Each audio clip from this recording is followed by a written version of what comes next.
Morning on this Tuesday, All-Star Game Tuesday, typically the worst week in sports talk radio for topics. But yes, we got topics. We got topics today. Good topics, too. Nick Geddes from Outsider.com joining me here this morning. We're going to talk some football, some NFL, some Bucs, some college football. Sugar Shane gets the nod in the All-Star Game. By default, we'll discuss. Leonard Fournette, evidently a donut shy of 260. Oh, but might be refuting it. We'll talk about that. We've got some college football chatter. Brian Kelly talking about the upcoming game against FSU. Some interesting stuff there. A.J. Dillon's team truck's a mascot. That was interesting. We got golf talk. Scott Reynolds is going to join us at 10:30. TJ Reeves at 11:15. That's a show. That's a show right there, Nick. Get us on an All-Star Tuesday. It's not bad. Yeah, good morning to you. I hope you had a great birthday yesterday. Oh, I did. If you'd like to recap some of what you did. I shall. So, starting with a little bit of golf in the morning. Well, of course, Sunday had a great Sunday. Great barbecue, pool day, whole nine. And then yesterday, played in the first tee golf tournament. Our good friend Bob Bolton gave us a great invite, and I hooked up with some really fun guys. Who one of them is going to join us this morning, PGA professional John Gerber, who is a golf gambling expert. Going to make you some money. We're going to have him on, and hopefully have him on throughout the kind of the silly season in golf now that the majors are open, but we can still bet and make money. So we'll chat with him, and we played in the tournament yesterday, and we won first place. Of course. I got my little trophy. Because Gerber and his friend Chris were scratch golfers. But I almost had a hole in one. Almost had my third hole in one. Got closest to the pin. Won a nice bottle of Jan Stevenson flavored rum, which is, of course, is fantastic. So did that. Went to dinner out at the beach I'm a big Krabby Bills fan. I know it's touristy. I know it's touristy and all that, but I love it. They have great seafood. You go out on the beach, watch the sun go down. Which one was this? The St. Peter one or the other one? I go to the one in St. Pete, right on the beach there. Watch the sunset.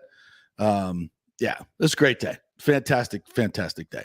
So, yeah. So, and then we're going to talk some golf this morning. Have all kinds of fun. We're going to start though with a little interesting tidbit, and we'll get to Shane being named the All-Star starter. Leonard Fournette. A donut shy of 260, according to Rick Stroud. And then Leonard Fournette tweeted out what? That has since been removed. Ooh, controversy. Yeah, he tweeted like incorrect. I showed up at 240 or 235 or whatever it was. Y'all just be saying anything. And I looked this morning, and that tweet has removed himself from Twitter.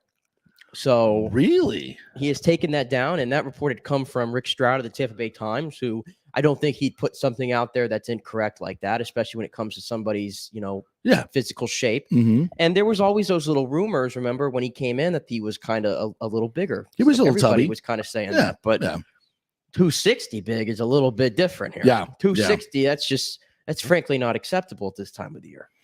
Well, and he said, he scolded Stroud, according to the Joe Bucs fan report. No, I weighed 245 in June. Y'all say anything.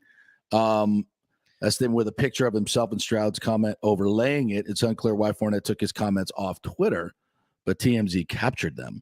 So it's interesting why he would take it down. I would say probably he got a call from the GM. No, not that one. Tom Brady. And said, yeah, we don't need back and forth controversy. That's very AB, But I don't know. I have a hard time if I'm Fournette and I'm feeling like I have been mischaracterized, and not your only way, but one of your ways to immediately clap back is through Twitter. Very effective way. Everybody will see it, is to do that. So I don't really have a problem with him clapping back like that, except to say that I'm not a big fan of. If you feel like you've been wronged that way, when players clap back, it just seems like it's you're being distracted by something that's unneeded. Mm-hmm. And but clapping back at a reporter who reported something wrong, I think, is a lot different than clapping back at a fan. You start clapping back at fans, you're going down the wrong road. Like, that is just bad. But if something is reported that you don't feel is right, I think that's another. Maybe we put that in another box. That's another silo. I think that's different, and because you're challenging some information that has been reported. You can also challenge that when you go to camp and do interviews and ask that particular reporter up front where that information came from, and you can refute it. He may have taken it down because Stroud was right, and where he got that was. I mean, I saw Lenny. I don't think he didn't look 260 to me. No, he looked 260 to you. No, I didn't think he looked 260. But I mean, I'll tell you this right now. Even if he said 245, right? That was the number. Even if it's 245, I still don't like that. No, it's not. Or NFL especially running back, after you just signed a big deal. Especially if that's you a signed red big deal. flag. And I think that's where I'm going with this, is because I mean, I'm probably in that camp where I think Leonard Fournette is a little overrated, and I think the reason why he's still here is 100% because of Tom Brady. I think that's basically been confirmed at this point. Yeah. And I just think. And by the way, there's nothing wrong with that. No, there's nothing wrong with that. It's 1 year of Tom Brady. You give him what you want. I just think giving him a 3-year deal at $7 million per. Just looking around the league and how hard it is to pay running backs, giving Leonard Fournette that money. I told you, I don't believe in him as a true 3-down runner. I don't think he's that guy. I think his pass catching has gotten a lot better with Tom Brady throwing balls to him than it was when he was in Jacksonville. And of course it would, but I don't know about that. I really don't. And I think Rashad White being drafted in the 2nd round, they have some high hopes for him.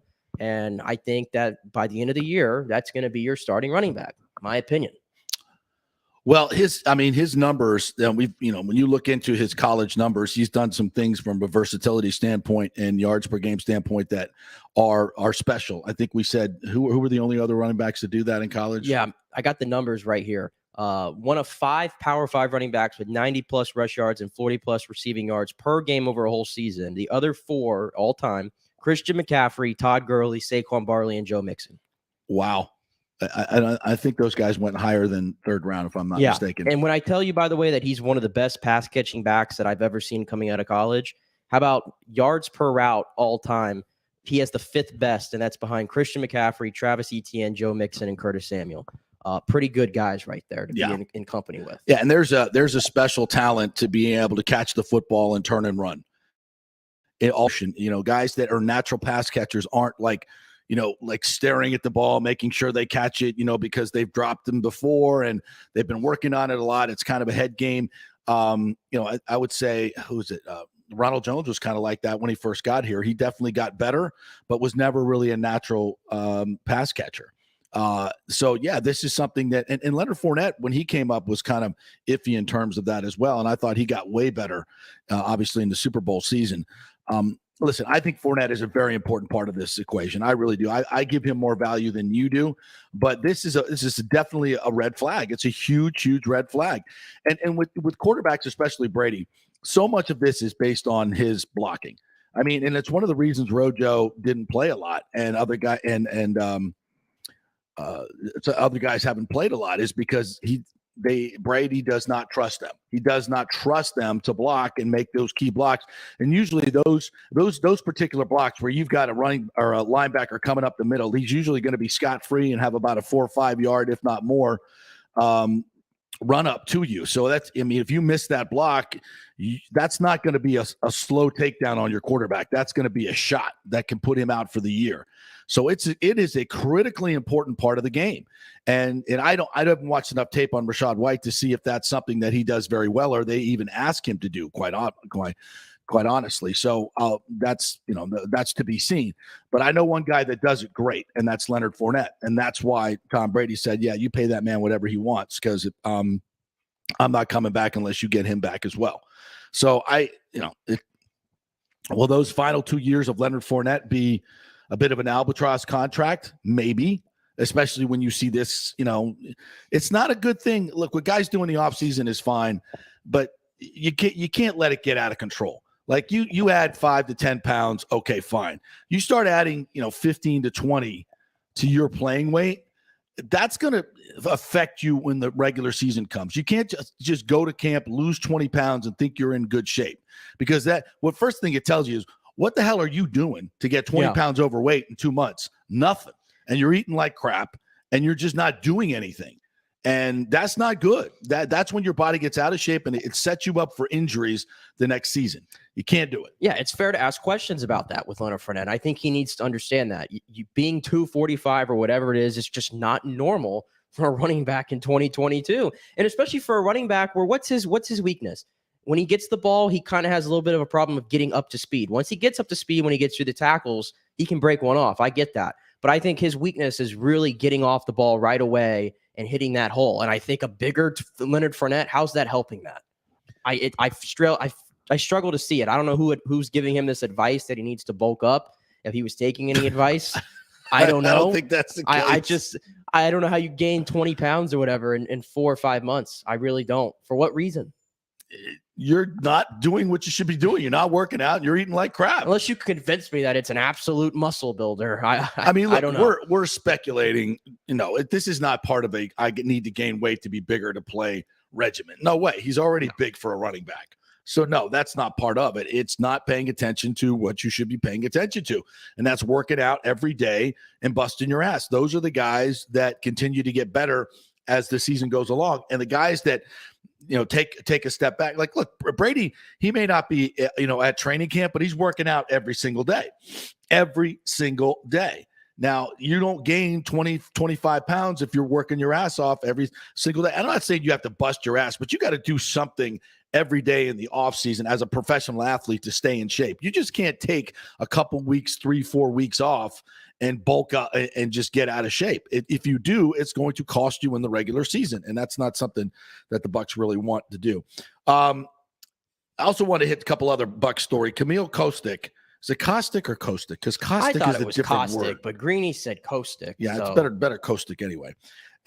She was at one of her runway model shows, and somebody asked her about Gronk coming back, and she was like, he and Tom are just goofing around, just fooling around. I don't believe that he's done playing. And of course that's what we all believe, right? And even though we played the comments last week when Mike Reese got him on the record, I'm looking at his nonverbal communication. I'm saying no, I'm sorry. His words did not convince me that he wasn't coming back. Now, this obviously is his girlfriend who lives with him 24/7. She outed him. She totally outed him. We knew it anyway, but she totally outed him. Come on. He's coming back. He's coming back. There's no doubt about it. And there was these reports last week. I don't know if you saw, because we were kind of theorizing if there was a tight end out there that you'd go get. And apparently the Bucs were in discussions with Kyle Rudolph, who was one of those names that I threw out there. But it seems like that's kind of died down at the moment. I know Diana Rossini, who's plugged in with ESPN, said that, she's spoken to the Bucs camp, and everything that they say is they really think he's done. I can't believe that for 1 second. He's done for now. Okay. But make no mistake about it. When we get around week 8, when we get around week 9, I think it's earlier. He's coming maybe earlier. Let's see how the season goes. Yeah. Let's see how they go through with that gauntlet in the first 5-6 games of the season. Let's see where they're at and see when he comes back. That's why I think he's coming back early, because I don't think that Brady wants to go into that gauntlet without Gronk. There's no reason for it. If you literally look at the season, what you would do if you were saying, okay, we want, Gronk to come back and be the most effective for this season, I would say you bring him back right after training camp ends, which still gives you about a 3 or 4 week lead up to the season for him to get up to speed, right? And then he goes out and plays the first 4 games. He's going to be fresh, right? Mm-hmm. And then if you want to load manage him, take the next month off. Say you got a hammy. Take the next month off, load manage him, and then bring him back for kind of a stretch run. I know that's ridiculous. Nobody's ever done that. Nobody talks about doing that, but why not? It makes complete sense. It makes complete sense. You have 2 huge games of those first 4 that could affect you in terms of tiebreakers later on in the season. You got the Saints, obviously, and do not sleep on the Saints, folks. Do not sleep on the Saints. If people are just giving the Bucs the division title, I'm saying no. Do not sleep on the Saints. They're still a very good football team. Now, let's see what they look like without Sean Payton. I think a lot of critics are saying, they're a 5-win team. What? 5-win team? Yeah, yes. I'm like, you out of your mind? No. You don't add Jarvis Landry, Tyrann Mathieu, and the guys they drafted, and you're going to win. No, you're not going to. And Michael Thomas is basically an addition. You're not winning. Yeah. 5 games? Yeah, they're ridiculous. I saw that, and I'm like, but what are you? Oh, they don't have Sean Payton. Michael Thomas is still injured. It's not a proven receiving core. They lost a player. Look. Until something changes, I have to say the Saints are the favorite against the Bucs in both games this year. I'm not going to say favorite. I'll say favorite at this point in the regular season. I mean, until someone proves me otherwise, they're the favorite against the Bucs in those games. You might be right, especially at New Orleans. At New Orleans, they're the favorite. I haven't seen that line yet. We could look at it. I'm sure it's out. But yeah, I would think that. And I think maybe I'm a bit more optimistic on Jameis than maybe some others are. Me too. I mean, I think Jameis is going to be fine. He played well early last year. Of course, now he'll be without Sean Payton.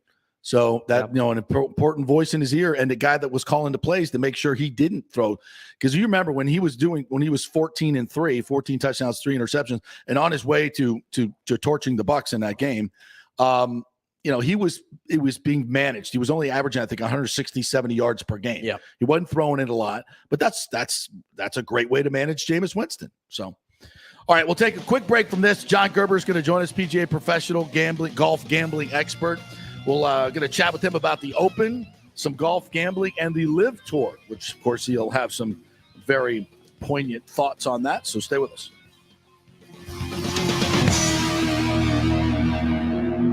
The world economy is in chaos, and mortgage rates are going to go higher in the next few months. Meanwhile, home values are up 24% in some neighborhoods of Tampa Bay. Do not miss this opportunity to refinance your home, get some much-needed cash to handle skyrocketing inflation, and fill up your car.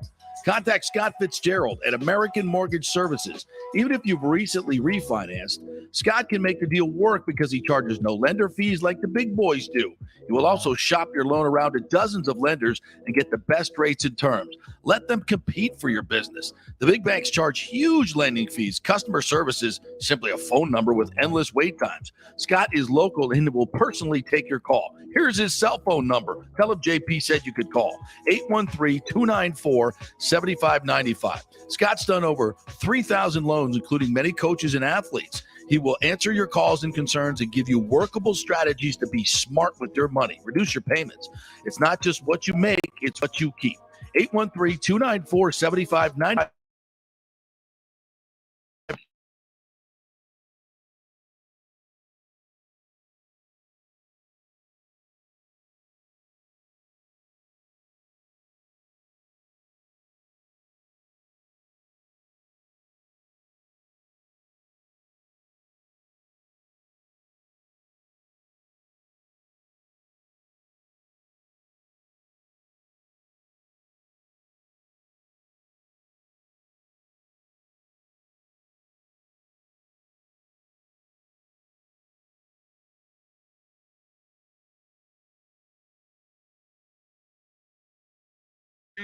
Post-traumatic stress, and military sexual trauma.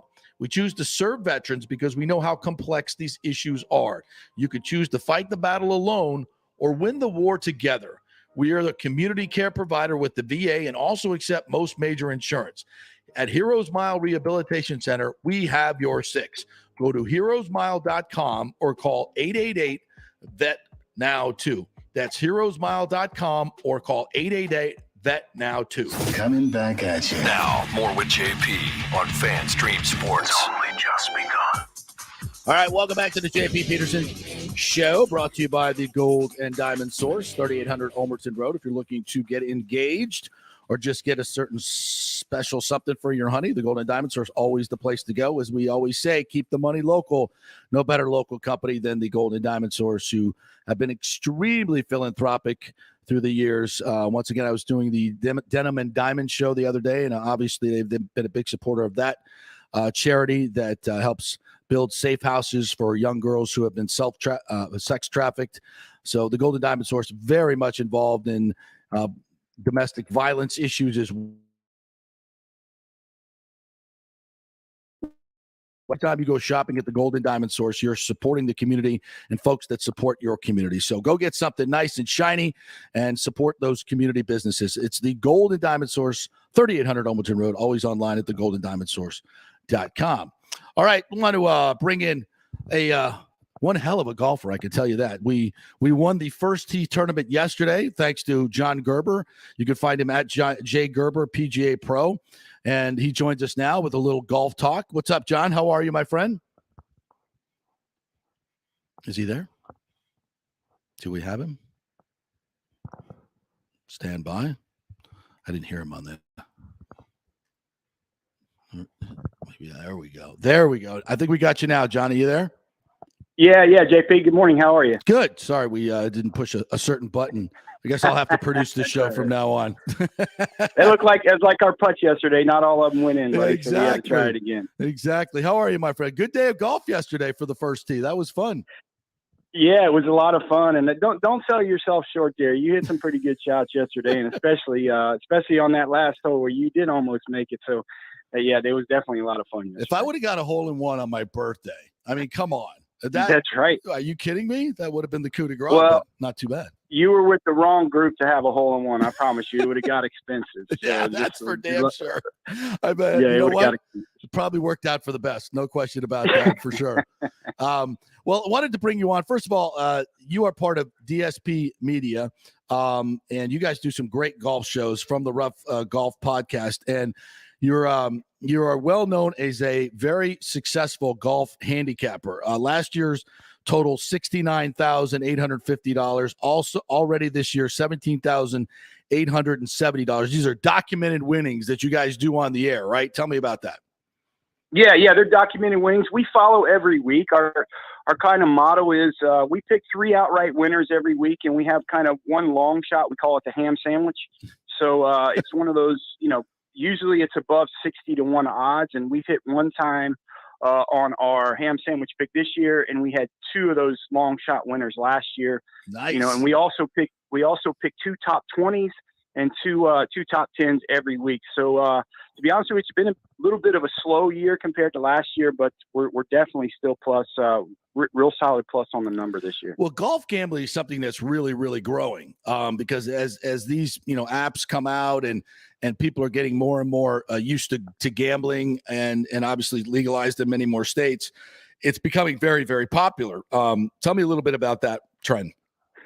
Yeah, it started, the popularity, probably 3 or 4 years ago, it was only you could pick some odds and outright winners, and then they changed it up a little bit to have some top 10s and top 20s, and they really structured up until about 3 or 4 years ago on the majors because there just wasn't a lot of play for the consumer for golf betting.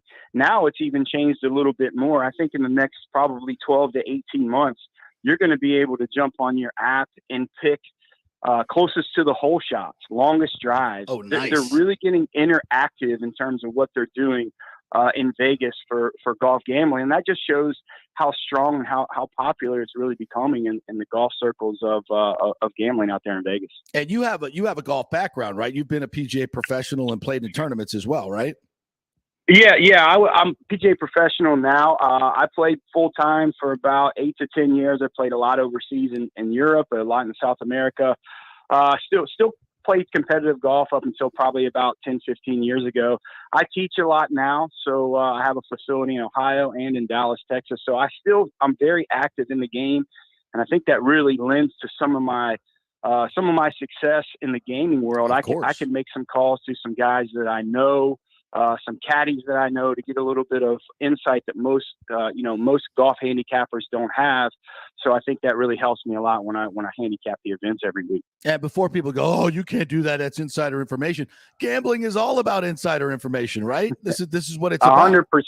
100%. There's weeks that I could tell if one of these guys got a hangnail or something, Exactly. And that might hurt the golf swing. But yeah, there's some stuff in there that you really want to know about some of the players that we're really lucky at DSP Media that we can make those calls and get some of that information. All right. So I know I can hear my listeners now saying, JP, you're going to have this guy on every week to do golf handicapping? I'm like, I don't know. I'll ask him. I put you on the spot. This is the best way to do it, folks. I love doing it live on air because you can't say no. Can't say no, right? Well, Anytime you make that phone call to me, buddy, I promise I'll pick up the phone. All right, let's do it. Let's do it. Let's make some money for the folks out there. That's how we do it. So let's. You told me you had Cam Smith at 28-1 going into the Open. Yeah, right? we did. We had Cam Smith at 28-1. We actually placed that bet. If you look the prior week at the Scottish Open, he struggled really in the first two rounds, but he had a real solid Saturday and Sunday on the Scottish Open. So I got him early on Saturday after his, I think he shot 65 after his third round on Saturday. So I was really studying because I knew he played those golf courses well. And the type of putter he is, he's always going to be in contention. So we got him at 28-1. And then after he finished third at the Scottish Open, his odds went to 22. So we're really lucky to get him at 28-1. And we also just barely missed on a top 20 pick with Kevin Kisner at plus 600. He bogeyed the 17th hole to drop out of that mark. So we could have had a real solid week with Cam Smith at 28-1 and Kisner at plus 600. But we'll take the win with Cam Smith for sure. Yeah, absolutely. So what is your overall philosophy on golf gambling? In terms of how I play it, or is just it mostly the general informational, public? or you do more horses for courses? Do you look at who's hot, who's not? Where I'm sure all that goes into it, but kind of give me a feeling for what your overall philosophy is. Absolutely. You said it right. Horses for courses plays a big part. That's probably either 1A or 1B, what I look at. Okay. If you look at the terms of these guys' success, you can look at Tiger, for example. He's won 60% of his golf tournaments on the same golf courses, right? So these guys set their schedule on how the golf courses fit their game, and that's why they have some success. But yes, that is a key component for sure of how we handicap it. We look at the stretch, what they're going for. We look at, how are they getting prepared for the majors? Are they in the majors? I use about an 8 or 9 point kind of strategy to look every week to kind of pinpoint what kind of sticks out. But the key component for sure is horses for courses. These guys will play well at the same courses, year in and year out if they're healthy. And that's usually when they make most of their bread, as we say. Interesting. All right, let's talk a little topics here as well. Speaking of Cam Smith, I thought it was really interesting that Azinger said as they came to the back nine, he basically picked Cam Smith. He said, "This is the guy I trust the most with the putter on the back nine." It was extremely prophetic. It was right on, and that back nine performance should go down in history as one of the greatest putting performances in the history of the game at St. Andrews in that spot. Rory looked like a surefire winner, and Cam Smith was the guy. Yeah, certainly. I mean, I think obviously the key putt when on 17, how he got up and down on 17 right in front of the bunker. But we talked about it yesterday. It was very strange for me for Cam Smith the first 3 days. He laid up on 18 and didn't make birdie all 3 days. And, he finally got to the point, I think he knew he had to make one more birdie just in case. And then he hit that driver, hit it on the front of the green, which, in my opinion, he should have done all week. Yeah. It shocked me the first 3 rounds that he didn't do it that way. But, he's one of the best putters on the PGA Tour, if not the world. His wedge game is pretty good. I think a little bit of people are, knocking Rory a little bit too much on how poorly he putted the last round. I don't think it was putting. His wedge game was just bad. If you look at his wedge game, his average wedge game to the approximate to the hole was over 20 feet with a sand wedge. So, they said, knocking him having 36 putts, but his wedge game was the problem, not definitively his putting coming down the stretch in the final round on Sunday. Yeah, it's an excellent point. And I also want to get your thoughts on Live Golf. David Faraday going to Live Golf as their announcer was a little interesting. Where does it stand now after the Open? Because I think there was a lot of things said this week by some very powerful people and influential people, Tiger Woods being number one, the RNA being number two, where I think it's kind of sealed the deal that these Live players aren't going to play in these international events. I think it's going to be hard for them to get into majors. And I don't think they were counting on that. I think a lot of these players that went to the Live Golf were probably thinking they would still be able to do a lot of those things, but I don't think that's going to happen. How do you think that affects it moving forward? Yeah, I think you're right. Norman kind of gave him a lot of, I don't want to say guarantees is the right word to say it, but they said, in court, they can't really not allow you guys to play in some of these events, but they'll get weeded out by the World Golf Federation. Some of these guys, 54 a hole events, shotgun starts, they're not going to get world ranking points. So some of these guys have already fluctuated outside of some of these world ranking points guaranteed events. So if you haven't won a major, you're really not going to get in some of these events. But, that's right. We talked about this on yesterday is, I don't mind some of these guys going to the LIV Tour. I get it if it's just about money, but just come out and say it. Don't sugarcoat it and don't BS the public. Come out and say it. Hey, listen, I went over there for the money. I'd respect you more, if you just come out and said it that way. So I think it'll weed itself out. They're going to have to get the LIV Tour. They're going to have to get some sort of TV rights to continue this, because they're not going to be able to fund it for the next couple of years just on their own. So it'll be interesting to see how some of this stuff plays out. But, with the world ranking points, some of these guys not getting them, it's going to be tough for these guys to get in the majors, maybe in the next 18 months to 2 years. 100% agree with all that. All right, John, tell everybody how they can find your show, From the Rough Golf Podcast, dspmediaonline.com. Tell them all about it. Yeah, you can follow us we do a Wednesday show, live show in Dallas, Texas, called From the Rough Podcast. You can find us on DSP Media Online.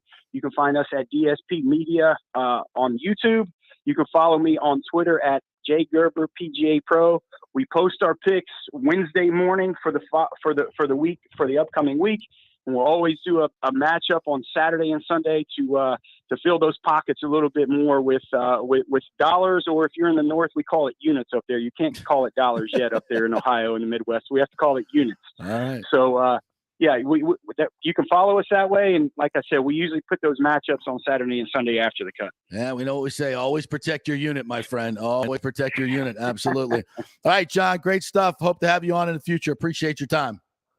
I appreciate you having me on, JP. Thanks, buddy. All right, coming up next, Scott Reynolds, Peter Report will join us. We'll get into this Leonard Fournette beef. Get it? Beef. And we'll talk some more Bucs as well. Is Gronk coming back? Did his girlfriend out him? I think that didn't sound right, did it? Stay with us.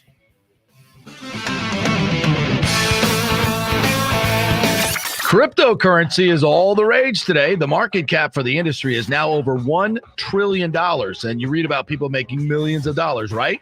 You want to get in, but have no idea what to do? Or maybe you dabbled a bit and you want to unlock the real money-making opportunities and don't know how to do it. There are over 10,000 tokens and thousands of decentralized finance exchanges to navigate. So what do? You go to DeFiLava.com. The folks at DeFiLava.com are in Tampa Bay, and they work with you directly to set up custom accounts, answer all your questions, and provide market analysis. Decentralized finance and cryptocurrencies are here to stay and will change the financial markets as we know them. Get in the game. Get with the experts at DeFiLava.com and tell them JP sent you, and get their free 2022 crypto market forecast today at DeFiLava.com. Don't get left behind, folks. Make some money at DeFiLava.com. The health professionals at Bay Area Modern Medical Center want you to know it's time to commit to a new healthy lifestyle. It's literally a matter of life and death. 42% of Americans are considered obese, and being obese made you 3 times more likely to be hospitalized by COVID. So getting in shape is not just about looking better, it's about living much longer. At Bay Area Modern Medical Center, they take a very different approach to primary care. It's personalized, preventative medicine. Christopher Lugo and his experienced staff are proactive in looking at your issues before they become a problem, encouraging a healthy lifestyle with proper diet, supplements, and exercise to optimize your active lifestyle, building up your immune system, not destroying it with poor nutrition and bad habits. So call for an appointment, maybe change your primary care, and get on a journey back to full health and a happy life. Call 844-977-3477 or go to BAMMC.com. Tell them JP sent you for priority scheduling. 844-977-3477 or go to BAMMC.com. Italiano Insurance has been serving and working in our community for over 60 years, and it's not just about insuring all the pieces of your life. Italiano is as much a part of Tampa Bay as the Cuban sandwich, Gasparilla, and our Bucs, Lightning, and Rays. They're also active supporters of great charities like the Humane Society, Metropolitan Ministries, and local pediatric cancer centers. Hey, we all need insurance, so do business with a local company with a commitment to our community. Don't call some 1-800 number. Call Italiano and be greeted by one of your neighbors. That's 813-877-7799 or ItalianoInsurance.com. Named the Small Business of the Year by the Tampa Chamber. 813-877-7799. Let's go. Right now, back to the show with JP on FanStream Sports. All right, welcome back to the JP Peterson Show, brought to you by American Mortgage Services and Scott Fitzgerald. They have a incredible new program, government-funded program, to get you a mortgage at less than the going rates, and you don't have to do all that qualifying stuff. They're trying to encourage some investment in certain zip codes. So if you're looking in certain zip codes to buy a house, you can get a great deal on a mortgage, and American Mortgage Services is the one with this program. So email Scott at amstampa.com, Scott at amstampa.com, and he'll tell you all about it. All right, let's bring another Scott into the show. Scott Reynolds joining us here from Pewter Report. Good morning, sir. How are you? Good morning. I'm doing good. How are you? Fantastic, especially since I read the Camille Kostick quotes. Yeah. Outing her boyfriend slash fiance. Are they engaged to be married? I think they are. Yeah, they could be. He's saying, he's just joking around with the retirement thing. Something I think we all knew anyway. Putting any stock into Camille Kostick's comments on Gronk. Well, who do you believe, right? Do you believe Gronk himself, who was pretty definitive when he talked to Mike Reese from ESPN up there in New England while he was doing that ice shaker promo? I guess that's his brother's company up there. Yeah. Or do you believe her, right? I mean, so it's going to be interesting to see. Time will ultimately tell, JP. We've talked about 3 scenarios, right? We've talked about probably 4 scenarios. Number 1 is he comes back on like the first or second day of training camp. Ha, ha, ha. I'm unretiring just like Tom did. And I could totally see that. I mean, I think you take any player at his word when he retires, but Gronk's a different breed, right? He's a practical joker. So I could see that. That's scenario 1. Scenario 2 is him staying retired, right? Is him just listening to his body and saying, hey, I broke some ribs last year. I had a punctured lung. I was cleared to play, air quotes, but it hurt whenever I came back and tried to block somebody or hit the ground. And I played 11 years, made a lot of money, got a lot of endorsements, a lot of free time right now. And I want to stay retired. Scenario number 3 is pulling the veteran move after training camp, saying, well, hey, I decided to come back. Oh, shoot, darn, I missed all the hot, sweaty training camp practices. But hey, let's get ready for Dallas. Scenario number 4, which I think is probably the most likely, is at some point in time during the season, Tom Brady calls, the Bucs are in position, and they need like a little extra oomph to get him over the top. Mm-hmm. And Gronk says, you know what, probably can't play 17 games, but I could play 8 or 7 or 10 or whatever the magic number is, or 4 if it's like late in December, and he joins the Bucs. So I think those are the 4 scenarios. I don't know which one's going to come true, but one of them will. I think he's going to be back for the beginning of the season just because those games are too important early on. Yeah. I can't see Brady saying, I don't need you till December. And even if he did come back in October, December, there would be an adjustment time, because you're doing different things. You've managed this season without him already. You're probably doing some good things on offense. So it would be, and he's such a force because if he came back in the middle of the season, you would immediately have to go right to him, and he would get probably 6 to 10 targets in a game. Yeah. And to do something so radically different than what you've been doing, I think would be not ideal for Tom Brady. And I think this is all about Brady. And if he had his druthers, he would have Gronk back at the beginning of the season. And history tells us what Tommy wants, Tommy gets, right? True. But again, this is not just a player signing in Tampa or elsewhere. This is a player playing in Tampa and continuing to play at age 33, or deciding to listen to his body and saying, I can't, I can't do it anymore for a whole season. And, he did in 2020. If you remember, JP, it's kind of funny, right? Because Tom Brady had the best relationship out of all the Bucs receivers with Rob Gronkowski. Yeah. And they had a lot of misconnections. I remember like the missed touchdown in Denver. I mean, they just weren't on the same page until I think week 4 or 5. I think he caught a touchdown against the Packers, maybe in week 4. And that was really the first time they had a strong connection in the game. So it will take some time, I think, when and if Gronk comes back, for him just to get back in football rhythm with Brady. And I go back to that interview he did with Mike Reese, and I, as a nonverbal communication professional that I am, I taught a class at Florida State. It's very interesting. My spidey sense tells me he was lying.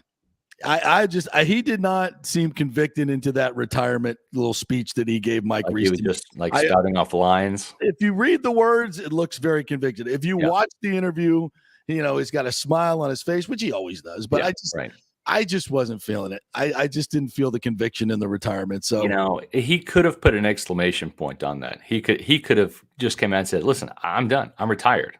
Period. The end." Right? He could have been more definitive. I'll give you that for sure. Yeah. I mean, again, I still think there is a chance in play that he waits 40, 41 days, whatever it is, and then says, "I pulled a Tom Brady. I'm unretiring too." Yeah, I mean, I can totally see that because that's in his practical joke nature.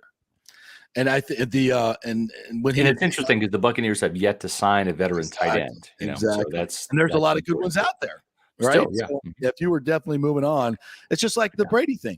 They could have gone out and made a deal for Russell Wilson, made a deal for Deshaun Watson, made a deal for Garoppolo. They didn't do it because they knew or felt very strongly they could get Brady back, and they played that one to perfection. They boxed him in. Yeah, I expect them really to do. did. Oh, let me ask you about that. Yeah. Did you see the quotes in Variety? I did not know. I've been on vacation. Brady. Yeah, good for you. Yeah. But he basically said, I'm paraphrasing here, that he was, he had to make a hasty choice to retire. Mm-hmm. And then he said, I wish I had the exact quote in front of me. He basically said, when I had to come back, right? Basically meaning that he didn't want to come back at that particular time, but he realized that the Bucs were not going to let him go play somewhere else. He said he wanted to come back in July. Yeah, but he had to come back because of free agency. Right. Well, the problem is if he waits till July, and you have all these other teams that had to make quarterback moves too, where is he going to play? Seattle, Miami. Well, okay, but I mean, they still have two. I mean, I guess he could have elbowed to a side and said, "Hey, I'm here." Yeah. But it would have been limited, right? It would have been limited options. You're looking at Seattle, Miami. In this scenario, he would have had to pre-deal done with Miami. Probably, yes. Yeah, I would agree that yes, that would have been the surprise signing, but the Dolphins would have known about it. It'd be my guess, So that kind of told me even more that was his plan, but it doesn't even matter. He's playing for the Bucs this year, and that's all that freaking matters. But it's just fun to talk about. The interesting thing is what he did say, and I guess I did read some of the article, or at least saw the quotes on social media, where he did say, "I reserve the right to change my mind and play another year if I want to." Too. So at no point in time has he come out and said, "This is the last year. This is the swan song," etc. And I think that's kind of in line with Brady because he does not want a retirement tour. He doesn't want the Kiss tour, the Ozzy Osbourne tour, where it's like, this is the fourth or fifth retirement, and and we're going to try to sell more tickets and suck everybody again. But I think with Brady, and I think the reason why that is the case, JP, is if you go back and look at that Patriots game, he did not play particularly well. That was a first for Tom. This is a quarterback who has done everything more than once, better than everybody, right? When you play in the league that long, you're going to go to Pro Bowls, you're going to be the MVP, you're going to win the Super Bowl, you're going to be the Super Bowl MVP, you're going to win playoff games, you're going to lose playoff games, you're going to have a season-ending injury. He had done all of those things in his career except go home and play in front of the Patriots. And he didn't play particularly well. I think he was emotional and amped up, and it was not his best performance. Didn't have a lot of help. His team kind of let him down. They didn't score a bunch of points that game. But I think that game got him a little out of sorts. It was not the typical Tom Brady, I'm going to come out stone cold killer and just, sling the ball around the yard and make you all look silly. And so I think Tom does not want to put himself in that position again by alerting the league that, hey, this is the last time I'm going to be at Lambeau. This is the last time I'm going to be at the Georgia Dome or wherever it's called, Mercedes-Benz, whatever. Yeah. You know what I'm saying? So I think that he doesn't want to create that narrative to where every week he's going to be barraged with questions from the local media, the national media, the opposing media, So what's it like to come to, Carolina for the last time, Tom, or whatever. Nobody cares. Nobody cares. Exactly. Scott Reynolds joining us here from Pewter Report. So there were reports that Leonard Fournette came in a donut shy of 260 when he was in for minicamp. I saw he was bigger. I don't know if he was 260 or he was was 260. I mean, he admitted he weighed in 240 something, and then he later said on Twitter this week, he said 245, and it falls in line with what he said. And he looked like he was 245. The thing is this, and I talked to some people, the team does not officially weigh in the players during the OTAs or the mini camps. They don't do that till training camp. And so if a coach or a player got wind of what Leonard weighed, that's one thing, but it's not a quote unquote an official weight. So, because I asked people, I said, hey, Vita Vea looks big. And I was told by those people that he is big. He's going to lose some weight, needs to, but he wasn't as big as he was last year. And I wasn't given any numbers. They didn't know what number, he was weighing in at. Is it 360? Is it 365? Whatever. Don't know. So all that really matters is Leonard's been working out pretty hard. He's been posting some workouts there. He's a big guy by nature. I think he played in the 230s last year, maybe close to 240. It was a little high for the team last year. They wanted him to be a little lighter than he was. So I think that he's going to end up by the start of the season being in really, really good shape. Whatever that magic number is, he's listed at 228. I think he plays in the 230s. So I think he's got 10, 15 pounds to lose, and I think he'll get there. Is it a red flag that you signed that contract? A lot of guaranteed money in that deal. And then whether it's 245 or 260 or somewhere in between, to me, that tells me that maybe the old Leonard Fournette is creeping back in, and we don't need that. If you say that, then you have to say that about Vita Vea too, because he did the exact same thing. Signed a mega contract last December, and he's overweight. I mean, he even said that. I've got some weight to lose. Todd Bowles said that during the offseason. So, I mean, in my opinion, if you want to pick on Leonard, you got to pick on Vita Vea too. And that I don't think is in his nature per se. I'm not saying Leonard's a bad guy. The matter of fact situation is he needs to be in better shape come training camp. He needs to be in his best shape come the season. So he still has two kind of checkpoints to reach to get to where he needs to be. And we'll see next Wednesday exactly how much weight he's lost and how much weight he has to go. If you remember, Tyler Johnson didn't come in great shape last year. That's right. Through the wrath of Bruce Arians, and it didn't translate to his best year. Yeah, it really did. Didn't really translate into his best year. We'll see if Leonard listen, when we were out there watching the mini camp practice where he showed up and his hands were on his hips and he was gasping for air, it was a very hot day. That first day was very hot. And he was taking a little bit more reps because Rashad White missed that day due to a funeral. And he was gassed. And I think that was a wake-up call for Leonard. Like, okay, all right, this cannot be happening in late July or August. I got to be in better shape. And I think it was a wake-up call. We'll see next week. Yeah, and I'm always worried about, guys especially that are big. If you're not doing what you should be doing on a daily basis, and I used to talk to Rondé about this all the time. I said, if you wait to get in shape in training camp, you're asking for an injury-riddled season. That's right. You got to be in shape every day. You do something every day. You're not training like you would in training camp, but you're doing something every day. You have a regimen. And if you're doing that, you're not ballooning up to 250 or 245. You're just not. So I'm a little worried that might be the case. And you mentioned Rashad White. Yeah. I think that's a big deal too, because that kid's going to be nipping on his heels, and that's right. That's going to he's not Keyshawn Vaughn. He's not Giovanni Bernard. Rashad White's a real deal, man. I mean, this kid is a real player. We had him on our podcast a couple of weeks ago during the summer, and he's mature beyond his years. I mean, we're talking about some of those hurdles that he did, and this is back at Arizona State where he's watching. His opponents, and he's learning the linebackers' tendencies, learning the safeties' tendencies, learning the cornerbacks' tendencies at the second and third level.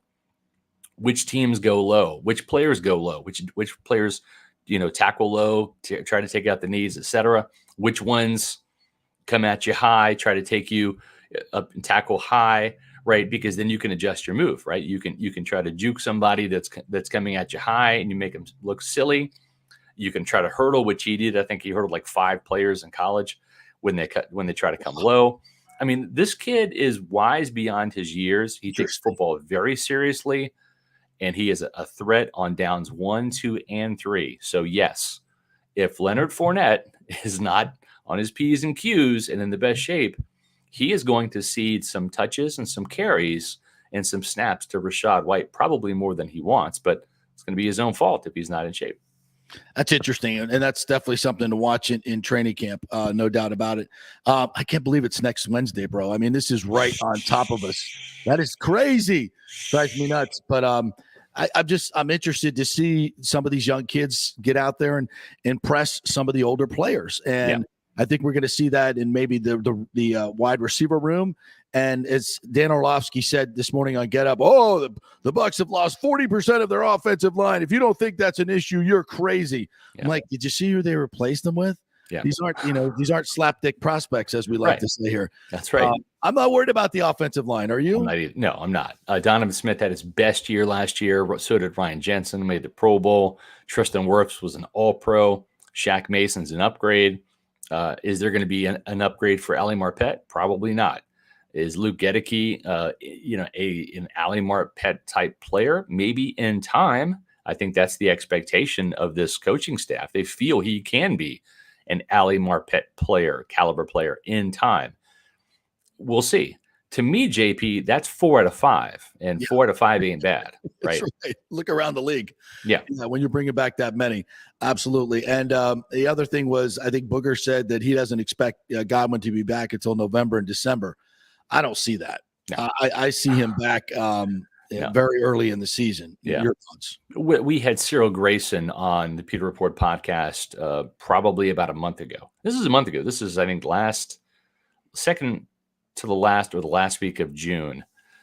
And we asked him, we said, Cyril, listen, there's 3 guys that are rock solid on this depth chart, right? Mike Evans, Chris Godwin, and Russell Gage. So then you got 10 wide receivers, including you, fighting for essentially 3, maybe 4 roster spots. So who's going to be the surprise of camp? Now, it would have been fair game for him to say, well, me. Did you happen to catch the Jets game? Did you catch the Panthers game? Before I hurt the hamstring, I was coming on. So it's fair game for him to say that, or to say, hey, Scotty Miller, he's going to be a bounce back player. He's healthy now. Last year he had the toe injury all year. We're going to see the best of Scotty. But he didn't say that. He said the surprise wide receiver this year is going to be Chris Godwin. And we asked him why. And he said, because he is going to be ahead of schedule. He's going to be back faster than people think. And this was back in late June, JP. So we're 3-4 weeks out now. And he said, Chris Godwin is running 19 miles per hour right now, during the recovery period, during his rehab. Mm-hmm. And I said, okay, well, I'm used to 40-yard dash times. What does that equate to? I don't do the miles per hour thing unless I'm driving. Right. And he said, well, I was a sprinter at LSU, and like my top speed was 22 miles per hour. So, I mean, here you've got Chris Godwin, 3 miles per hour less on a torn, ACL recovery and meniscus and all that. Now, where Godwin has to really hone in on his rehab is the change of direction, right? The cutting, the planting, the turning, the torquing of that knee. It's the easiest thing to do is walk. And then after that, it's run a straight line, right? Then it gets a little bit more complicated, especially for receivers and DBs and linebackers that have to do all that quick change of direction. But that was pretty encouraging. And the fact that Cyril Grayson said Chris Godwin's going to be the surprise wide receiver in camp, not expecting Chris Godwin to be available for training camp, especially at the start, maybe towards the end. I would not think the team plays him at all in the preseason, but we'll see. We'll have a better idea next week of maybe about that timetable, but I'm not ruling out week 1 for Chris Godwin. I'm not either. And look, Booger has a lot of information. He knows a lot more guys than we do and talks inside. I would say maybe you obviously have a lot of inside information. I do as well, but I know Booger's got a lot of connections, but he might be thinking about the old ACL days where they didn't have stem cells and what have, and everything. Stem cells has changed everything in rehabs now. Yeah. And you got to remember, I think he had that surgery like first week of January or something once the swelling went down. So, I mean, we're almost to the 8-month mark of that rehab, right? And usually in this modern day, 8 to 9 months and you're back, right? So I mean, 9 months would put him back September 1st. And well, I mean, technically 8 full months, but now you're into that ninth month in September.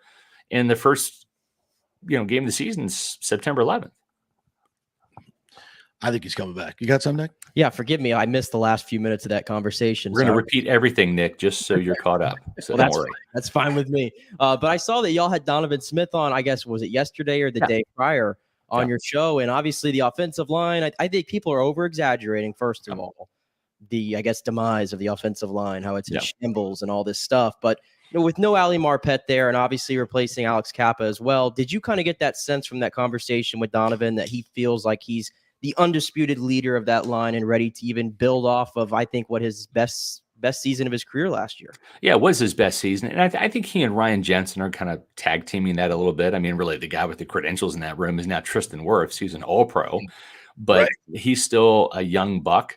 And I think that Donovan feels more comfortable being that leader by example. Remember, Ali Marpet was a team captain, had the C on the chest. I'm not saying Donovan's gonna get that C or even wants it, but I think that Donovan knows that he's going to be stepping up a little bit more as a vocal leader. He just turned 29, still in his prime. And I think the real takeaway from that conversation was he loves this organization and he actually wants to be a Bucs Ring of Honor player, right? And to usually do that, you have to be a mainstay, right? Like Paul Gruber was a wire-to-wire Buccaneer. We expect Levante David to kind of be a wire-to-wire guy. Rondé Barber certainly was. Now, some guys like Lynch and Sapp played a couple more years elsewhere, but I mean, they did enough in Tampa, Super Bowls, Pro Bowls, et cetera, right? Derek Brooks was a wire-to-wire guy.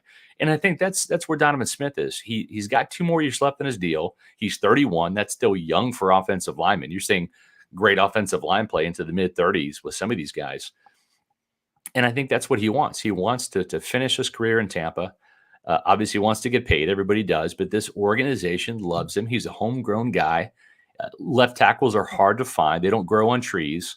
And usually, to get a good one, you got to have a top 10 draft pick. And that's something this team doesn't want any more of. They've had plenty of those. So I was really impressed and encouraged to hear that from him. Now, on the second hand, he does want some Pro Bowl accolades. He would love to make the Pro Bowl. That still kind of chafes him that he's not considered to be one of the top left tackles. And, yeah, exactly. And I was going to say that. No disrespect to Donovan, but great, because I think that is a perpetual chip on his shoulder. Pro Football Focus is not the holy grail. It's not the end-all be-all. It's a good measurement tool. I don't agree with all their grades on every player. But if you look at Donovan Smith's PFF grade, every year since entering the league in 2015, it's gone up, up, up, up, up, up. Yeah.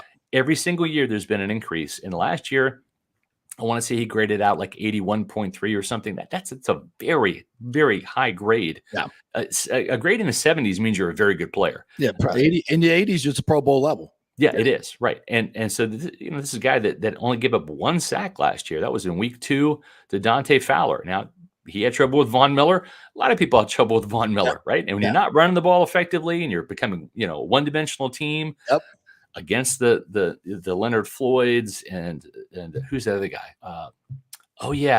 Aaron Donald. He's pretty good. He's pretty good. Yeah, he's pretty good. And Von Miller in that front, you're just playing right into the Rams' hands. And that's what happened. They fell behind. And Von Miller eventually is going to make it a long day for you unless you're running the ball. And that's one thing that Donovan said that the Bucs really want to get back to is having more balance. And listen, he understands why sometimes it's a pass-heavy offense. You got Tom Brady and Mike Evans and Chris Godwin, and it makes sense to throw the ball. But you want to be able to run the ball when you want to. And I think that's where the Buccaneers have to get. They have to get to the point where, remember the Falcons game in Atlanta? They just came out and just destroyed the Falcons. It was like a clinic Brady was putting on in the passing game because the Falcons had no pass rush and their secondary sucked, right? Yeah. So that was an appropriate game plan. Why run the ball when you can get a first down every time you throw the ball, march down the field, and you're putting touchdowns on the board, right? Yeah. I get it. But the key to a successful running game in this current pass-heavy league is to be able to run it when you want to run it. And I think that's where the Buccaneers were hit or miss last year, and that's where they want to get to this year. All right, Scotty, tell the folks how they can get all your great coverage and what you got planned for training camp. Well, we got a lot of cool stuff. We have our training camp diary starting next week. And this is a special feature we do. We haven't done it since 2019 because of COVID, right? But we're getting back to it. We have Rashad White as our offensive rookie subject. And then what we do is because we have a rookie, we get a veteran on the other side of the ball. And because Rashad's on the offense, we get a defensive guy. So as it turns out, we have a defensive veteran this year. And it's Pat O'Connor, a really interesting guy that has stuck around and made this team. And he's in a roster battle this year, but he's a stud on special teams. Got his first sack last year. It's taken a while. He's an interesting story. He's a great quote. So I think we'll get a lot of insight on Logan Hall, his development, Akeem Hicks, Will Golston, Vita Vea inside that defensive line room. We're going to get some great insight on Lou Gedeke and that battle for the left guard spot with Pat going up against those guys. So we've got that feature starting next week on PewterReport.com. We still have our podcasts, our training camp schedule. Pretty much when there's a practice, there'll be a podcast. You can find us on YouTube, on Pewter Report TV. And as always, follow us throughout every single day of training camp on PewterReport.com and on social media, Twitter, Facebook, Instagram, @PewterReport. Get it all. Greatest in the business. Thanks, man. Appreciate it, Scotty. Hey, happy birthday to you, too. Hope you had a good one. Yes, we did. We had an awesome one. Thank you very much. Appreciate it. All right, we'll take a break. We'll come back on the other side, and we'll talk some baseball. Sugar Shane is going to start the All-Star Game. We were a little concerned about that. There might be some politics involved, but it all worked out perfectly. So he'll be on the bump. We'll talk about the Rays and the All-Star Game. A little home run derby from last night as well. Stay with us.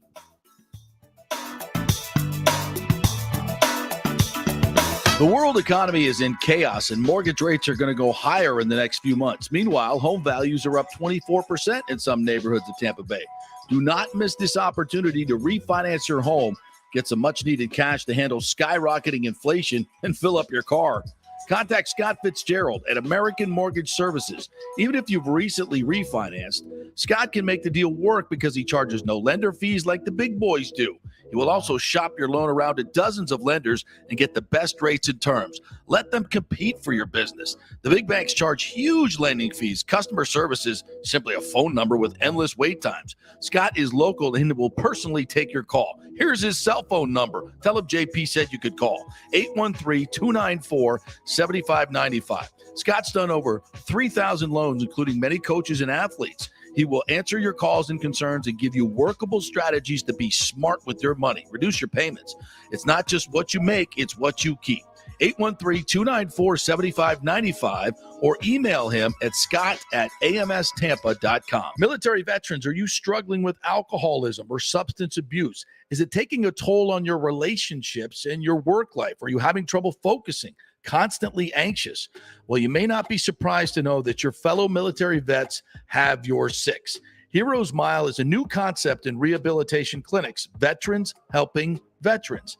At Heroes Mile, we staff our rehab center with fellow veterans who can understand what you're going through.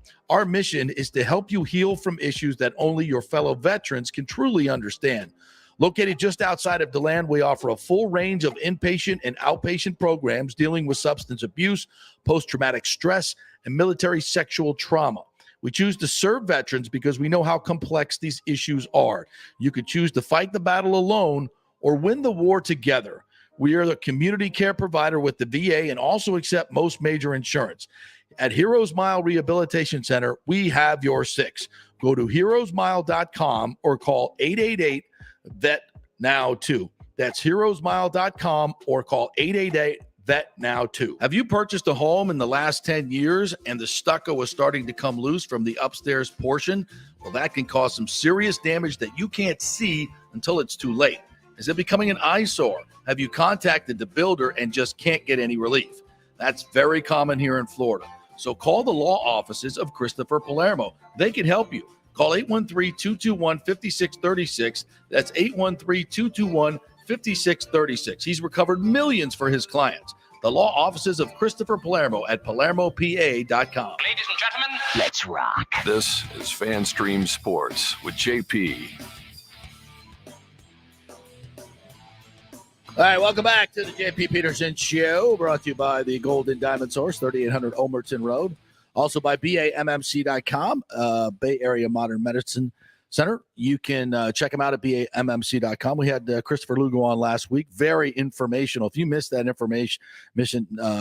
that interview, great stuff on nutrition, testosterone replacement for you guys. Most every one of us needs it now because of the food supply and our environment really depletes our testosterone levels. So get your levels checked. BAMMC.com will get a great program for you. And also with the rise in COVID cases, you got to get your immune system boosted up. And if you do, by the way, do get a COVID diagnosis, please call Christopher Lugo, BAMMC.com. Talked to a guy, a friend yesterday that got a COVID diagnosis about 3 weeks ago. And I said, well, when you went into the ER, did they give you anything? Any ivermectin, any a monoclonal antibody? He said, no, nothing to take. They literally sent him home and told him there's nothing they can give him, which is, it's unconscionable at this point. Folks, there are medicine protocols out there that will cure COVID. So if you get a diagnosis, call BAMMC.com, go to the website, go see Christopher Lugo. There's monoclonal antibodies that you can get. There are ivermectin works tremendously well. Hydroxychloroquine, the whole protocol works tremendously well. There is no reason to be sick with COVID, none whatsoever. These are treatments that work. Despite what you may hear on some media, brought to you by Pfizer, there are plenty of treatments that work, and BAMMC is one of those places you can get them. So if you get a COVID diagnosis, BAMMC.com. Go see Dr. Christopher Lugo and his crew over there. All right, you watched the home run derby last night, Nick Edis. A lot of people you're such a traditionalist. I thought you would poo-poo the home run derby. You probably are about to. I'm about to poo-poo the home run derby. It's one of my favorites. And once again, J-Rod put on a performance last night. 32-31, didn't win it. Juan Soto won it, but unbelievable, crazy stuff that you can hit that many. I think he's the first to go 30-30 in the first 2 rounds, if I'm not mistaken. Yeah, he is, because there's only been 4 other people that have ever hit 30 in a round, and he did it twice back to back. Yeah. So yeah, it's Holy impressive. Heck. It's impressive, but here's where I pushed back on the home run derby last night. A couple things. The format of being in like a bracket to me is so weird because like I like bracket style, but like Corey Seager hit 24 home runs and he was gone. Yeah. The second Julio Rodriguez hit 32, we're like, all right, Corey Seager's not winning. Yeah. He had 24 home runs. I think he had the most home runs of anybody not named Julio Rodriguez in the first round. He would have won, I think, every other He would have won every other bracket yeah. with ease. Yeah. So that's my first thing that's just kind of odd. I'd like to see them get it to where, they all just hit.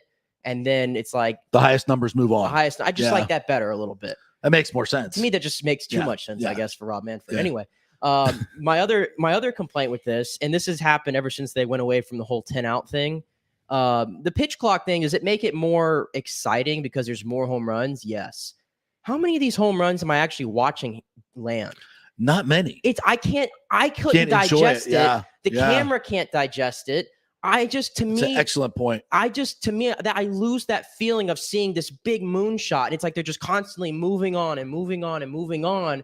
And I think it's one of the reasons why, and I think it has to do obviously with his age as well. Chris Berman no longer does the home run derby. And to me, that's the voice of the home run derby. Back to back. Yeah, true. You can't do that whenever you have this format where it's just constantly flying and everything. And with his age, I'm sure he really can't keep up with it either. And I'm just sorry, like Carl Ravage to me doesn't scream home run derby. No. It didn't do it for me. No. I just don't know how you call that. I can't imagine it's easy. It's just always just going on and on and on and on.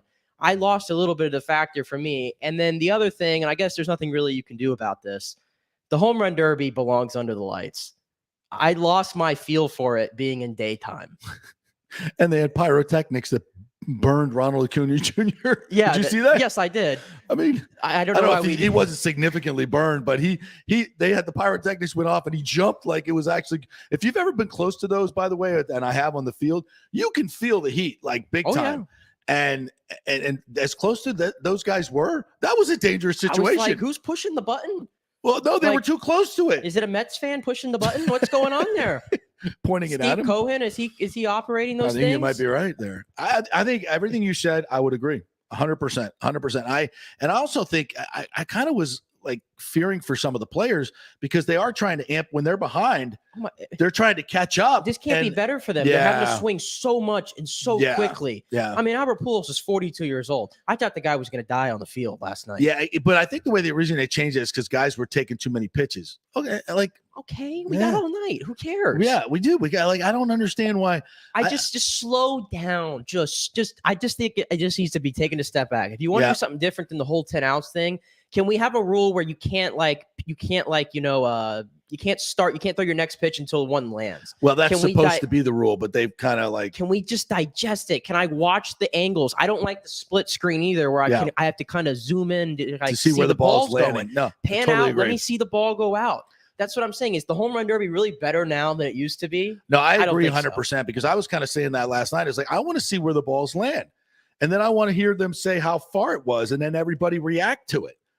Right now, it's so fast that you're reacting to the number, and the so many in a row, but you're not getting the feel. Like remember when I think Sosa hit over 500? Yeah, I was there in Atlanta when he did it. He hit like 3 of them over 500 with his cork bat and his juice, which by the way was great. Didn't take away from it at all for me. They should all get cork bats in the home run derby, but. That was like, he stepped back, he hit it goes up on the screen 503 and everybody's like, oh my God. And everybody reacts to it. You're absolutely right. I mean, guys are hitting 480-foot shots and it's like, oh yeah, whatever. Like, wait. That just went 480. Stop. Like, what was the furthest home run hit last night? I don't even know. And that's more important to me. Like, I want to know which one hit it the furthest. And I think they should get more points for it. Pete Alonso hit ones in his round, I think, to beat whoever he faced in the first round. And the ball almost left the stadium. And they were just like, oh, yeah, there it goes. It was I was like, whoa. Yeah. Do you understand how far he just hit that ball? Exactly. Like distance matters. Sorry. Size matters. Size matters. And we're just, now it's just about numbers. Yeah. About how many. So we're putting a premium on the ones that sneak over the fence. What is this? The New York Yankees? And I mean, there was so many little liners that I saw off the bat. I'm like, that's not getting out. And they didn't even show it. And Ravage is like, that one's going to get out. I'm like, did it really get out? How am I to know? Yeah. Yeah. I totally agree. I think we should go back to 10 outs and because the numbers were similar, right? I mean, well, it was a lot more impressive when Josh Hamilton hit 28 home runs with 10 outs than Julio Rodriguez getting to take like 70 swings. Yeah. Or whatever. I mean, I think of it like that. To me, that was a lot more impressive what Josh Hamilton did than what any of these guys are doing because of the format. And I think when you're trying to go fast, it's easier to get the ground outs, which, you get into a rhythm of just hitting the ball on the ground. Got to when guys go timeout because they have to. I agree. I think if we change it back to 10 outs, put more premium on the actual distance and the prodigiousness of some of these home runs, sit back and enjoy it because then the players get to recoup a little bit. They get to take their next swings. I think they didn't like the constant guys taking pitches, but they should just tell the pitchers to stop pitching. Like I'm breaking here, give every guy, 10-minute at bats. You get 10 outs. If you get them earlier than that, then it's not 10 minutes. I mean, that shouldn't be a problem. Again, I'm stuck. Maybe I'm just stuck in the old school. I just don't understand why we have to change things. I think everything you said, I totally agree with, and I think that would make it better. Yeah, 100%. Nevertheless, in a dead sports season, there was nothing else on.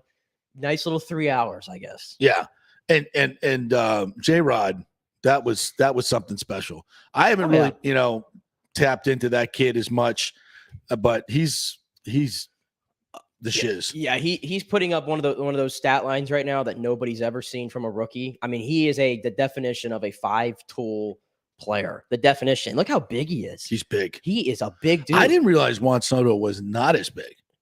He's chunky. Yeah, he's not I thought he was bigger for some reason. No, he's not like a massive guy. He's just I think his forearm's really big. I'm sure he probably has, not to sound weird, big calves. And he just kind of looks chunky to me. Nicholson calves, as we call it. Yeah. See Alonso, first of all, doing the deadlifts to get his legs in between rounds. Yeah. And you see how focused he is. And then he was meditating. Yeah, he takes this so very seriously. I could see him doing this every single year. Yeah. And this meant a lot to him. And the fact that he wasn't able to beat Julio Rodriguez, I mean, he never looked like he really got in his groove last night. Did not. Did not. And I think it's a lot of it. It's kind of like a golf swing, man. If you're out of your groove, it's hard to get it back, like just, momentarily. And he really could. I mean, he was fine, but it just, and it's always funny because it always feels like the headliner never wins. Like when the year Hamilton hit 40, whatever it was. Justin Morneau won. Yeah, he didn't win. Yeah, it's like, what? Justin Morneau. Yeah, so it's like it's always because those guys, they pretty much blow their wad and then they come to get to the final and they're just out of gas. Yeah. Yeah, and also too, Kyle Schwarber, he definitely he let Albert win. Did he? He let Albert win. Come on. Kyle Schwarber entered that as the favorite, has the most home runs at the All-Star break, and he can't hit 14. Really? I have a hard time believing that. Yeah. 14. You look at it. Look at the way he was swinging. He was taking some awfully just. Yeah, he really wasn't putting a whole effort. Yeah. He milked that so much for Albert, who caught fire all of a sudden. If he did, so be it. So be it. You know what? Then that's nice tradition. That's a nice, genuflect to the king. I'm okay with that. Well done, Kyle Schwarber. We should have had. If that's the case, well done. Miggy should have been in there, and we should have had Miggy and Miggy was there round one. Yeah. I know he was chilling there. Great, I love him, but and to me, what made the whole thing was Bad Bunny. Did you see Carl Ravage? He came on the screen. It's Bad Bunny, who's internationally, probably top 5, top 3 of well-known artists internationally. Yeah. He comes on the screen and Carl Ravage goes, "Now, Eduardo, who is that right there on our screen?" Yeah. I don't know if he did a lot of research on Bad Bunny for the home run. To be fair, I don't know what Bad Bunny had the whole outlaw type shindig going on last night. And even I kind of said, I don't want to spend too much time breaking that down, but I even told Casey, I'm like, why is Bad Bunny dressed like an outlaw right now? Yeah. It was he never let it go down or whatever. A couple times it went down. A little bit, but his Carl Ravage is like, Eduardo, who's that on our screen there? That's Bad Bunny. Yeah, Eduardo's he's got 42 million followers on Instagram, Carl. But he was somehow I don't know, disguising himself while you're on international global television. You're trying to hide. Yeah. What are you doing? Or was that part of the getup? I think it was part of the getup. Boomer takes right here from Nick Geddes. Yeah, and Shane McClanahan. We have to talk a little bit about Sugar Shane here. Gets the nod. We thought it might be Ohtani, but you tell me Ohtani wasn't available. Yep. And who was the other guy? Verlander. And he's not available to pitch. And that's why it's I'm happy about it. Right. But then you hear Dusty Baker get up there and say, yeah, to be honest with you, I've never even seen him pitch. I don't really know much about him. I asked other people who should pitch, and they all were recommending Shane and said he was nasty. So I was like, okay, cool. I'm like, what? Hey, hold up. You're Dusty Baker. Hey, you don't even know who he is. What? How is that possible? I don't know how that's possible. I mean, these guys are honestly, maybe they are in their own bubble, because a lot of these guys kept saying about Julio Rodriguez last night. I think Mookie Betts said it. Miguel Cabrera said it. They're like, yeah, I've never really seen this guy actually hit before, or even seen him up close. And they were just astonished at Julio Rodriguez. So maybe it's just in the season where they're just constantly going from town to town, moving on games. I guess they really just don't pay attention to what's going on. I've always been a little shocked by that, by professional players. Some of which I'm trying to remember who it was, a Buccaneer one time, where we asked him a most elementary question, he didn't even know all the teams in his division. He's like, oh, we asked him about a team, oh, they did this move, and he's like, oh, they're in our division. Mike Evans doesn't know who he's playing week 1. Oh. That's true. That's true. Just put the game plan in front of me and go play. All right, we're going to take a little break. When we come back, TJ Reeves is going to join us, and we'll talk all things. I know he's got some takes on golf. He's going to have some takes on the Rays. He's going to have some takes on, football, Bucs sideline guy. So we'll ask him about Gronk, the latest Camille Kostick revelations. Stay with us. Italiano Insurance has been serving and working in our community for over 60 years, and it's not just about insuring all the pieces of your life. Italiano is as much a part of Tampa Bay as the Cuban sandwich, Gasparilla, and our Bucs, Lightning, and Rays. They're also active supporters of great charities like the Humane Society, Metropolitan Ministries, and local pediatric cancer centers. Hey, we all need insurance. So do business with a local company with a commitment to our community. Don't call some 1-800 number. Call Italiano and be greeted by one of your neighbors. That's 813-877-7799 or ItalianoInsurance.com. Named the Small Business of the Year by the Tampa Chamber. 813-877-7799. Cryptocurrency is all the rage today. The market cap for the industry is now over $1 trillion. And you read about people making millions of dollars, right? You want to get in, but have no idea what to do? Or maybe you dabbled a bit and you want to unlock the real money-making opportunities and don't know how to do it. There are over 10,000 tokens and thousands of decentralized finance exchanges to navigate. So what do? You go to DeFiLava.com. The folks at DeFiLava.com are in Tampa Bay, and they work with you directly to set up custom accounts, answer all your questions, and provide market analysis. Decentralized finance and cryptocurrencies are here to stay and will change the financial markets as we know them. Get in the game. Get with the experts at DeFiLava.com and tell them JP sent you, and get their free 2022 crypto market forecast today at DeFiLava.com. Don't get left behind, folks. Make some money at DeFiLava.com. The health professionals at Bay Area Modern Medical Center want you to know it's time to commit to a new healthy lifestyle. It's literally a matter of life and death. 42% of Americans are considered obese, and being obese made you 3 times more likely to be hospitalized by COVID. So getting in shape is not just about looking better, it's about living much longer. At Bay Area Modern Medical Center, they take a very different approach to primary care. It's personalized, preventative medicine. Christopher Lugo and his experienced staff are proactive in looking at your issues before they become a problem, encouraging a healthy lifestyle with proper diet, supplements, and exercise to optimize your active lifestyle. Building up your immune system, not destroying it with poor nutrition and bad habits. So call for an appointment, maybe change your primary care, and get on a journey back to full health and a happy life. Call 844-977-3477 or go to BAMMC.com. Tell them JP sent you for priority scheduling. 844-977-3477 or go to BAMMC.com. Ladies and gentlemen, let's rock. This is FanStream Sports with JP.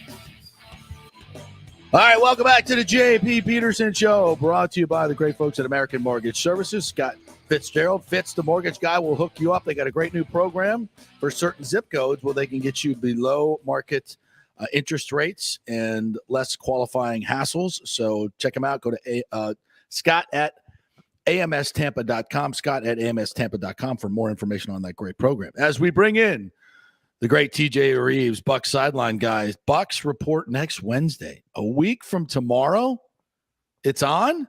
What? What the hell happened to the summer? Where did it go? It's always the rite of passage, right? To go sweat at 2-a-days at Buccaneer training camp, especially if you're a player in the helmet and pads. Hey, it's good to be with you. We've reached the dog days. By the way, big torrential rainstorm in the last 10 minutes. Just checking in from beautiful Lutz, Florida here. I don't know if that's down your way. Your way, but I did see 105 for the heat index today when it warms back up after the rain. So just thought I would share that weather update with you. And I played Carrollwood yesterday morning, and notice my invite was lost yet again. So I have to live vicariously through you. How did it go? I was the fourth in a group for the first tee event, and we did win the tournament with a nice little 63. What did we get? Trophy? I have the trophy. Right, what did you get? I got a really nice cheesy trophy. It was fantastic. All right. Which I found out you can drink 3 beers out of my trophy. I don't know how many go in the claret jug. We did find that out. Didn't Cam Smith tell us? He said it was going to be at least 2. Yeah. 2. I think 2 pints in the claret jug. Which, by the way, while we totally digress, and we'll circle back to the Bucs and training camp, and we'll probably talk Ray's All-Star, whatever you want to talk about. Absolutely. Have you seen the luggage disaster that is going on in the UK right now? I'm talking about airline luggage. I mean, everywhere, including in Scotland, where they just played the Open Championship. Nobody can get their luggage out of there, even though they have a plane ticket and they physically get on a plane. Their bags aren't leaving. My point is, I saw the social media photos of Cam Smith with the carrying case with the claret jug that they give you, and at least he didn't check it. He took it through security and had it as a carry-on, because it might be sitting with the thousands and thousands of other items that are sitting at all the airports in London, in Edinburgh, Glasgow, everywhere else. The luggage is a disaster. What's the explanation? I don't know. I think it's multifaceted on they have like less workers. They've gotten so far behind they can't catch up. Oh, okay. They've got obviously COVID problems and illness with some workers. I don't know. I got you. But yeah. I mean, it is something out of a bad B horror movie with people trying to get their bags on planes. There are people who went to, I know people. So my aunt, I told you this, I showed you the St. Andrews hat last week. All right. So she somehow escaped this, got there, got her bags and got back and got her bags. There are people though that went to Scotland for the British Open that never got their stuff, that were there all last week and never got their stuff. It never made it there. And now there are people flying back home that don't have their stuff. I was watching on your former employer on Channel 8. I was watching on the Today Show. They got the national correspondent at Reagan International Airport with the bags downstairs. And I don't know if it was an American baggage claim or United Airlines or what it was, but I kid you not, there had to be 500 bags back behind him that were unclaimed because the people are who knows where, their bags are who knows. We have luggage chaos, but at least the claret jug was not involved, is what I'm sharing with you. Because I saw those photos of him taking it on the plane in the carry case. I did not know this. I've just heard all these horror stories of people missing planes and everything getting canceled. I'm like, you know what? I'm not taking a trip this summer. It's just, I don't want to get out there and you spend 2 days in a freaking airport or you can't get your bags. It's just a disaster. Listen, Look, I'm going to show your audience a photo. This is Edinburgh Airport. A friend of mine sent me this. So if you're seeing us on FanStream JP, I looked at this photo. Look at that photo of the luggage and the golf carry bags. If I can make it bigger, that's one section of the airport where there's nobody to handle the bags. Did you see Delta Airlines chartered their own empty 737 big, jumbo jet to fly over there at their own expense, empty, so that their employees could then become baggage handlers and load the plane up with Delta bags empty up in the passenger area and in the cargo area, because there are thousands of pieces of luggage that they have no idea when they're coming back from the UK. Well, they did that last week, confirmed. I guess it's because of COVID, because people, they get a sniffle now and they can call in sick and don't go to work and still get paid. And it's like, I mean, I don't know what it is, but I mean, it go to work, and everybody, we survived somehow. I don't know how, but it's not a few. Right. We used to. It's not a few bags. It is thousands and thousands and thousands of pieces of luggage that are just sitting at these airports in the UK. Oh. And people that flew out of here that didn't get their bags and they never showed up and they didn't get. It's a disaster. That's not why you brought me on. That's not why. So it's interesting though. Thank you for that update. So give me your take on the Open Championship and what we saw in the putting display by Cam Smith. Incredible. What was your takeaways from watching the Open? It's remarkable to watch what he did, because it was only 12, very much like JP at Carrollwood Country Club yesterday. It was only 12 putts on the back nine, 6 1-putts. So needless to say, he made the ones that counted. It's amazing that Rory McIlroy was set for the coronation in his latest Open Championship win and could not make anything. He was great tee to green, but could not make anything. Did you see the stat? Perhaps Nick shared the stat with you that they've gone back and looked in the recent last 30, 35 years since they've been keeping all of the stats on the PGA Tour, on the champions, all the major championships, that this is the first time that a person who was leading or tied for the lead going into the final round of a major championship hit every green in regulation and did not win the tournament. I don't know if you were aware of that stat. I was not, but that does not. Mind-boggling that you could hit all 18 greens while in the lead and not make anything, not make enough of anything. And some of it is Cam Smith making 5 birdies in a row. Somebody had to charge and catch him, but that's incredible that he hit all 18 greens and couldn't hold the lead. Well, and that's my take on this is I don't think Rory choked. I think Cam took it away from him. I mean, when you have 12 putts and, the 2-putt on 17 should go down in history as the greatest 2-putt in major championship history. To putt it around that bunker and then I'm so confident I can make a 12 to 15 footer that's my approach. And in the moment, to think of that in the moment and to be disciplined enough and then execute both of those putts, because the first one was tougher than the second one, to just judge, because you missed that just a little bit in line or length or weight, as they would say. That ball's in the road bunker. You're making 5 at least, probably 6, and you've just blown the championship. Correct. So, I mean, that was a putting display. And then you look at the putt on 18 from 90 feet to 2 feet. The putt on 14, the par 5, was 110 feet, I think, and he puts it to like 6 inches. I mean, those lag putts that didn't go in were as spectacular as the ones that did. Well, and you had any way that thing could have gone, because you had kind of the unknown American Cameron Young, the other Cam, who made the eagle on the 72nd hole that could have maybe potentially been for a playoff. Who knows? So he hung around, he hung in there. And it's wild to watch major championships. It's the first time ever in the same calendar year. This got thrown off because of the COVID year, but the same calendar year, 4 major winners under the age of 30. So it tells you about the depth of field. It tells you about the youth of the game and depth of field. Scotty Scheffler winning obviously at the Masters, and I'm trying to go off the top of my head here. PGA champion, Nick, help me out. PGA champion. I'm trying to remember who that was. Fitzpatrick won the U.S. Fitzpatrick won the U.S. Open. And who was the Justin Thomas won the PGA. Justin Thomas, all under the age of 30. So Scheffler, Thomas, Fitzpatrick, not Ryan Fitzpatrick, not Fitzmagic, Matthew Fitzpatrick, who, by the way, bashed St. Andrews he bashed St. Andrews big time from this weekend as the U.S. Open champion. And now Cam Smith. And I guess the big debate is Cam Smith going to bolt for the Live Golf Series after this? I always, you do this too. And Nick, this is great as you're coming up in your career. Always read into the answers and always read into why are they saying all of these things when the simple answer is no. The question was, are you potentially now going to join the Live Golf Tour? And the answer was, why are you asking me that now, mate? I just won the British Open. That's something for me and my team at a later date. We haven't talked about that right now. We're just celebrating this Open win. And I keep reading and keep reading for the no. Where's the no? I'm not going. So who knows if he goes or not? I found that to be interesting too. I think out of this. Well, here's a couple of things going on there. First of all, he's Australian. Mm-hmm. And last time I checked, the guy leading this Live Golf Tour is a correct. guy named Greg Norman, who I'm Confirmed. guessing is probably one of his idols. Correct. Yeah.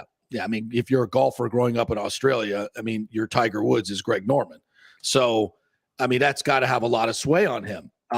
Number two, he and his team probably were talking about this well before he won the Open. And I think winning the Open changes things dramatically. Maybe. I mean, well, you could look at it two ways. Winning the Open gets him in all the majors for the foreseeable future, so he doesn't have the to next worry 3 years, or at least, if not the next 5 years, he gets every major exemption. Correct. So he doesn't have to worry about world golf ranking points to get into the majors.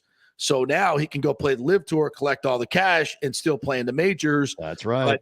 And now the only drawback is going to be, I don't think it's going to be likely that any of these Live guys play in the President's Cup or the Ryder Cup, which if you're a golfer, it's got to be pretty impactful. But can you argue too, like if Cam Smith does go to Live, like how does this change things? Because obviously they're suspending and they're banning people for life.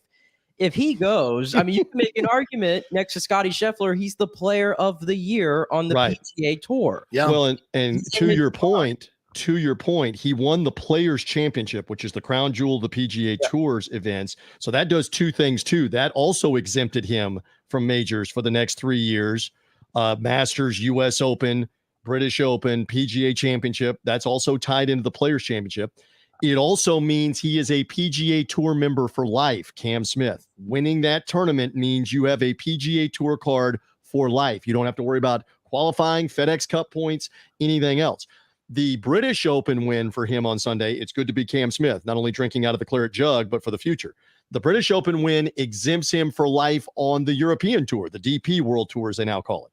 He can play any European Tour event forever from here on out, supposedly, because he won the British Open, and he gets to play the British Open forever if he wants to.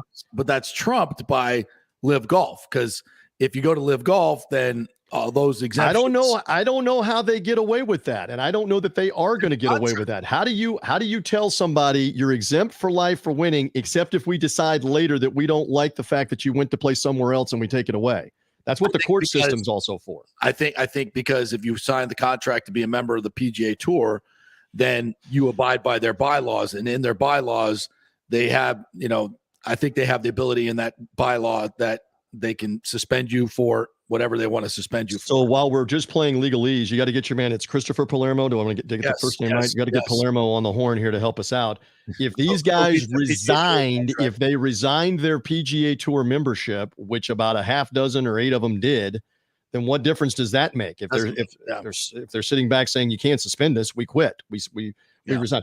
What I believe will ultimately happen, and then we'll move on, is you're going to see Jay Monahan, the commissioner, sacrificed over this, because it's only going to get bigger on the Live Tour. And these guys are going to say to the PGA Tour, we are willing to come back in and broker how we can all get along, but it ain't going to be negotiating with him. It is us coming back in to make whatever happen. And again, I don't have this on any authority. I just know enough about it and know enough from covering sports. There are some angry people on the Live Golf Tour, and you already see attempts at reconciliation that are coming out there. John Rahm spoke about this and said, why can't Sergio be on the Ryder Cup team? I want him to be my teammate. I don't understand why we can't work this out. When you see the bigger voices saying that on the PGA Tour, bye-bye on any leverage you have when those guys go to come back in. And I believe they will come back in and say, we're not negotiating with him. He's done. You pick somebody else that's in charge of this. We'll negotiate with that person. Again, I don't have that on any authority. It's just me. None of it's good for golf fans. None of it's good. I'm tired. We're all tired of talking about There's it. interest. I would say this, though. There's interest, and there's going to be interest in these Live golf events coming up.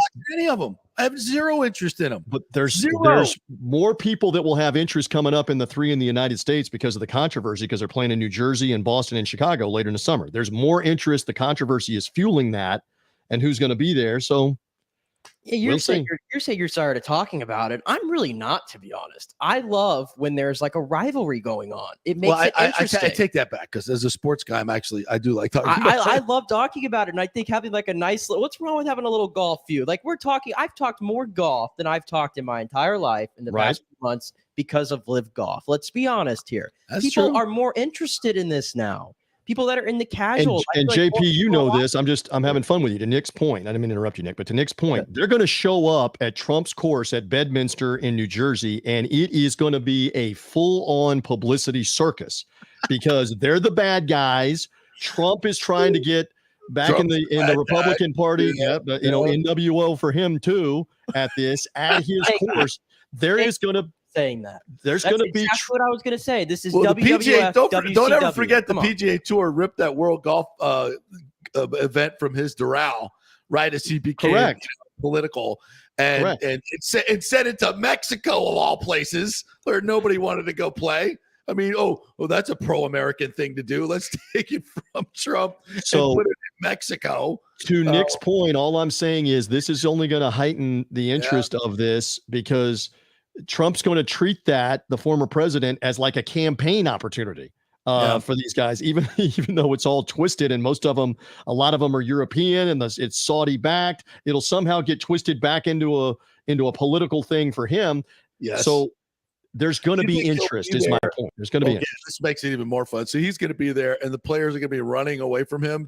I'm not taking pictures. That's the other thing. You got to watch that part. It's ridiculous.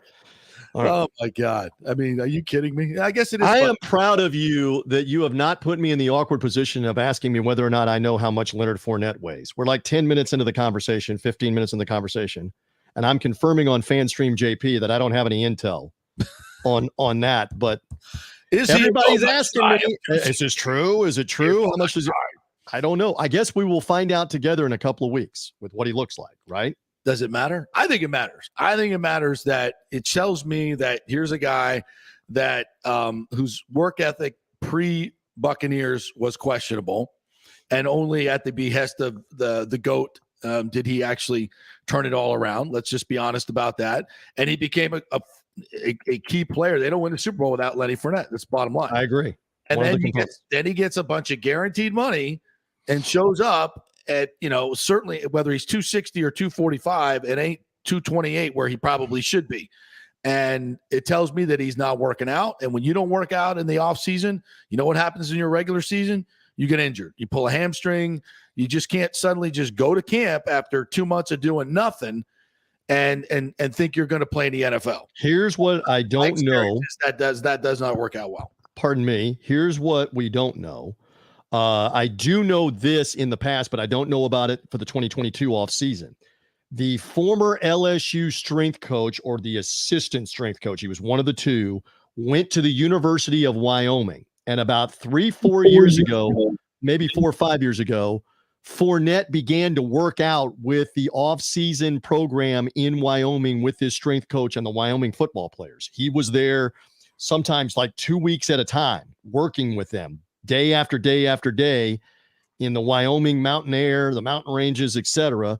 I don't know if he's back doing that again. We got to do the deep dive on find that out. I just know that he did that before. And this may be just one of those training camp. We got to have something to fill up the segments on your show, on the internet. Training camp time, he shows up and he looks like Leonard Fournette. I don't know what the truth's going to be. We're going to find out in a couple of weeks, aren't we? Yeah, absolutely. But my point being, even if he comes in at 235, 240 or whatever, just say 235, it's like, again, were you up at 260? Because if you got that high or 255, that means that you took the summer off, and that doesn't work out well traditionally, but maybe it will for him. Have you seen the internet is going crazy with the Eddie Lacy comparisons? That Eddie Lacy was a solid, good, not great, but solid NFL running back. And like from one year to the next with the Green Bay Packers, he suddenly had a rubber tire around the waist. Mm-hmm. And trying to make the same cuts and make people miss wasn't happening. It could maybe happen in the Turkey Bowl on Thanksgiving Day after you've had the meal. You can make some people miss, but it isn't going to happen on an NFL field. Right. And it was over with, right? It was over like in a season. Yeah. He got fat, but stayed fat. Right. That was the other big problem. So if Leonard, gets a little fat in the summer, but he comes back in shape, that's better than what Lacy did. But it's still not ideal in my world. But I was watching the other night just for the heck of it. I just happened to stumble on it. Some old 1990s like NFL primetime highlights, including Jerome Bettis with the Pittsburgh Steelers running right out of college. Yes. This is not older Jerome Bettis, but this is like Jerome Bettis 95, 96, right out of Notre Dame. Right after they famously beat the Gators, by the way, in the Sugar Bowl. I know that broke your heart. Yes. Nick doesn't know what we're talking about. Jerome Bettis ran for about 393 yards unofficially in the Sugar Bowl against the Gators, and it helped launch his NFL career. He's still running, actually. Yes. He's still running. Yes. He just got another one on Florida. Jerome Bettis was easily playing 250, 260 as running back. That was always I understand your point. He was making people miss. He was agile, mobile, and hostile, as I like to say, but he was a big boy coming downhill at the defensive backs. Yeah, we don't see those guys anymore because we're not allowed to run the football in the NFL. That's a whole other discussion. So Fournette will be a training camp issue. We'll be waiting to see if he shows up. Camille Kostic Gronk's girlfriend has outed him and said he's just joking around with this retirement stuff, him and Brady. And I am much more inclined to believe her in an off moment when somebody asks her about her boyfriend than that what I call a half-hearted interview that he did with Mike Reese telling me that he's still retired. I ain't buying it. I say again to you, I will believe that he is not playing when he is not playing in September and maybe even October. Exactly. Then I will believe it. Up until that time, I reserve sitting here in July with you saying I don't believe that especially if there's an injury, and I hope there's not. I mean, you have some question marks here, and I know they may not have salary cap room, but Rob Gronkowski does not need money. So if he ends up signing for like the veteran minimum and some incentives in the season, it's not like that's going to be the reason that he wouldn't do it. So I will reserve, just like everybody else, judgment on whether this is done when I don't see him in September and October. They report on Wednesday. The Bucs have $10 million in cap room left. Just so happens. 10 to 12 million in cap room left, which is enough to sign Gronk and I guess what's left of their draft class or anything else they want to do. And there's a handful Kyle Rudolph, Jimmy Graham, of tight ends who are still out there on the free agent market. So let's not listen to what people are saying. Let's look at the facts. Facts are all those things I just mentioned, and they point to what? Gronk coming back. Because if the Bucs felt like he wasn't coming back, they already would have signed one of these cats, I think. So, well, especially Rudolph as a blocker, more so than Graham, who's more of a pass catcher. Right. Because again, we can't emphasize this enough. That Gronkowski was very selfless, not selfish. I am being asked to block 45 plays a game, stay in and block, because he was the best blocking tight end really for a lot of those 2 seasons. Yep. Give or take. So he was doing a very selfless thing, and they don't have that because love Cam Brate to death. He'll be the first one to tell you he never had to throw a block at Harvard or basically in the beginning of his NFL career under Lovie Smith with Dirk Cutter. He didn't have to throw a block. So I still remember John Embry, the former tight end coach who's now moved on, who was here with Lovie and with Dirk Cutter.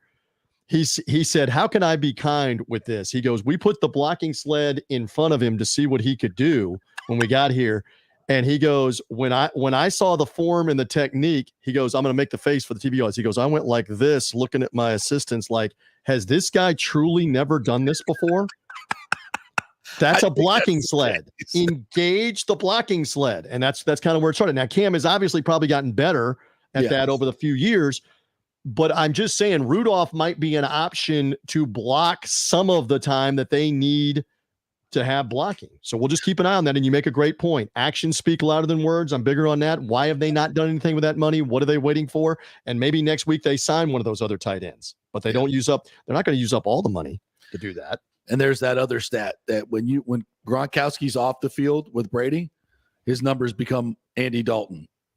I mean, it's significant when Gronkowski's off the field with Brady. So because he trusts him, he knows where he is on third down. He knows where he is in the red zone. Nobody knows that more than one Tom Brady. And what Tommy wants, Tommy gets. All right, my friend, tell everybody how they can get your content. You can find me on social media at Bucs Sideline Guy. I'm going to be hanging out watching the All-Star Game tonight, and we'll have Buccaneer training camp coming up here before Shane McClanahan starting. I still tell the quick story before I go. The twins, who are now about to be freshmen in high school, coming up. I'm showing the TV audience again there. God help us all. Yes.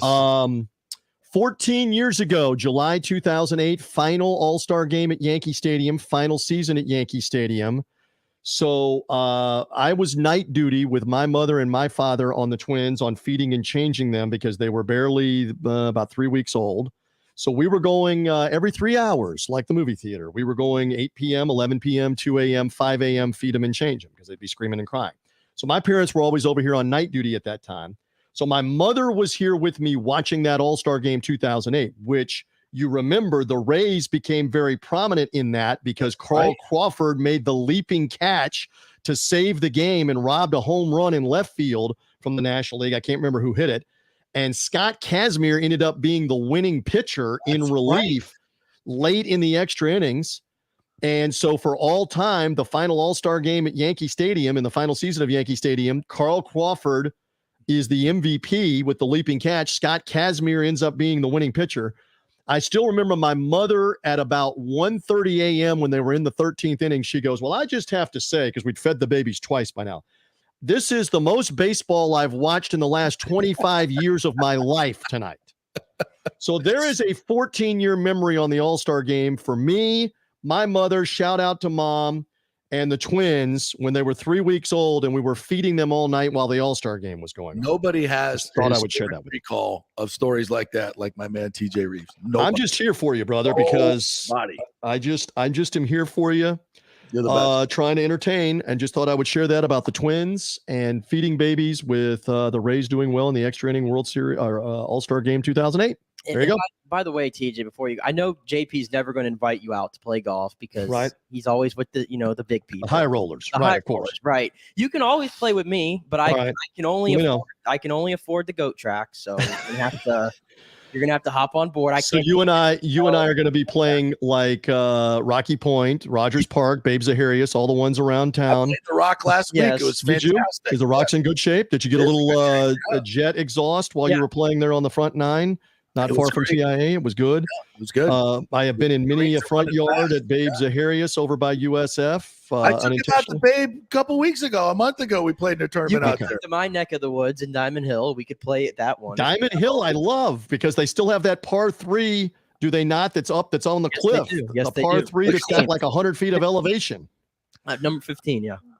15. We got to go play. All right. I appreciate the invite. I'm always down with a little golf in the off season. Buccaneer training camp. Get you both out to Palma Oh, Sea. there you go. We'll go I'll do get this. you both out. But to Palma. anyway, we got Buck training camp coming up. Preseason games before we know it. We got All-Star Game tonight. All is good. You boys be well. And the luggage is still in the Glasgow airport It is amazing. to bring it all full circle. Thanks, you brother. We'll chat down the road. Appreciate it. It's always a TJ Tuesday here on the JP Peterson Show. Man, you're making me feel so bad. Like I can't get. I think I've invited you out a couple times where you couldn't come play. So You're a yeah. little late on the invite Yeah. all the time. Like I'm in the Well, middle of. That's how I roll, bro. I don't roll like that. I need to don't- be planned. I need to know days in advance. No, I don't roll like that. I'm a seat of the pants kind of guy. Let's go do Oh, it. I know you are. a Yeah, seat of the let's pants go. Kind of guy. Yeah, let's Trust go. me. Yeah, so you got to be ready to go.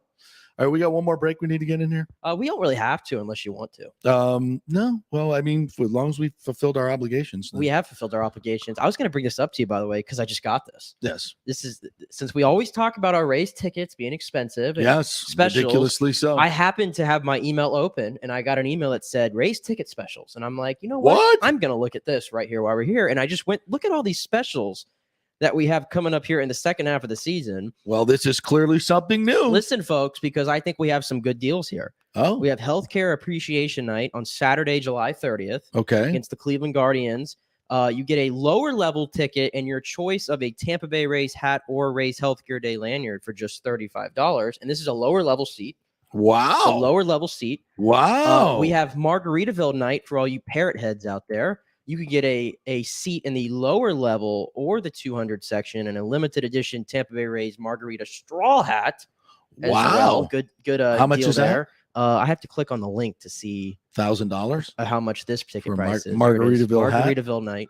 lower level ticket or a 200 level ticket. Yeah. Well, that loads. Roberto Clemente Day on Friday, September 16th. You get a seat in the lower level for just $25 as well there. Wow. And then they have the college days, the Chop at the Trop, USF, Yeah, well, Chomp at the Trop, all those other things. But it looks like we have some deals coming up here, though. okay. So it's something.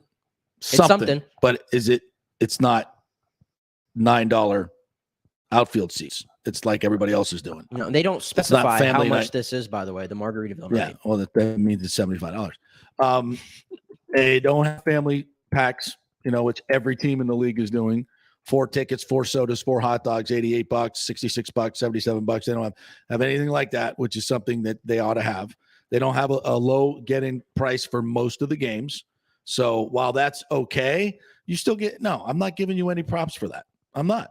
That's the cheapest ticket you just said was $25, I think, It's a lower level, though. That's not bad. or $35 for the lower level. It's not bad, but it's not good. Again, this is about an economy that has gone bust. And everybody has a lot less dispensable income. You should be playing into that.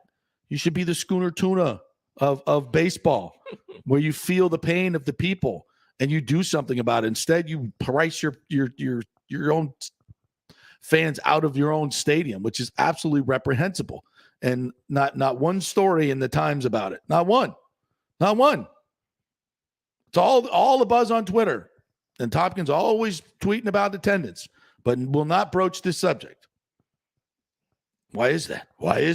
Inquiring minds want to know. Interesting. Speaking of promotions, did you see the Kenosha? What are they? The Kenosha Kingfish? Is that the name of their team? I have actually heard of the Kenosha Kingfish. I Yeah. covered somebody in college that played for the Kenosha Kingfish. There are no kingfish Only reason in why I know. Kenosha. There's no kingfish in the Great Lakes, are there? I thought don't there was know. who would it? Kenosha Anyway, they Kingfish. did a minor league deal where they had AJ Dillon do basically an Oklahoma drill with the mascot, and he just crushed the dude. Oh, I did see that. I did see His that. fake head popped off. These are like, this is like some kids who's like on a college internship. Hey, want to be the mascot tonight? Yeah, sure. We're doing a little promotion in the second night. All you have to do is AJ Dillon's going to be out there. Oh, cool. I get to meet AJ Dillon. Yes, you do. You're going to meet him up close and personal, pal. And they do like an Oklahoma drill with both lay on the ground, and then they pop up and he just steamrolls this cat. I swear to God, the guy's got to have at least an L4 and L5 out of place. A lawsuit waiting to happen right there. Poor kid probably didn't even get paid for that promotion. But hey, man, you got like 8 million views on YouTube, so you got that going for you. Oh, this is uncomfortable for me right here. What's that? Look at this picture. You see that one? There's a lot of salad going on there. What is this? This is Cam Smith's look put on DeChambeau, Koepka, Spieth, and Rory. Oh, ouch. That's a little disturbing, is it not? Little There, Joe Dirt look for everybody. Joe Dirt look right there. Yeah. Tiger King and Joe Dirt, and that was the whole thing after Cam Smith that's won. an era that I want to forget about in the world, though. What, the Tiger King, where everybody's locked up, and yeah, that's the only thing I can think of is that we were in lockup. Yeah, it was.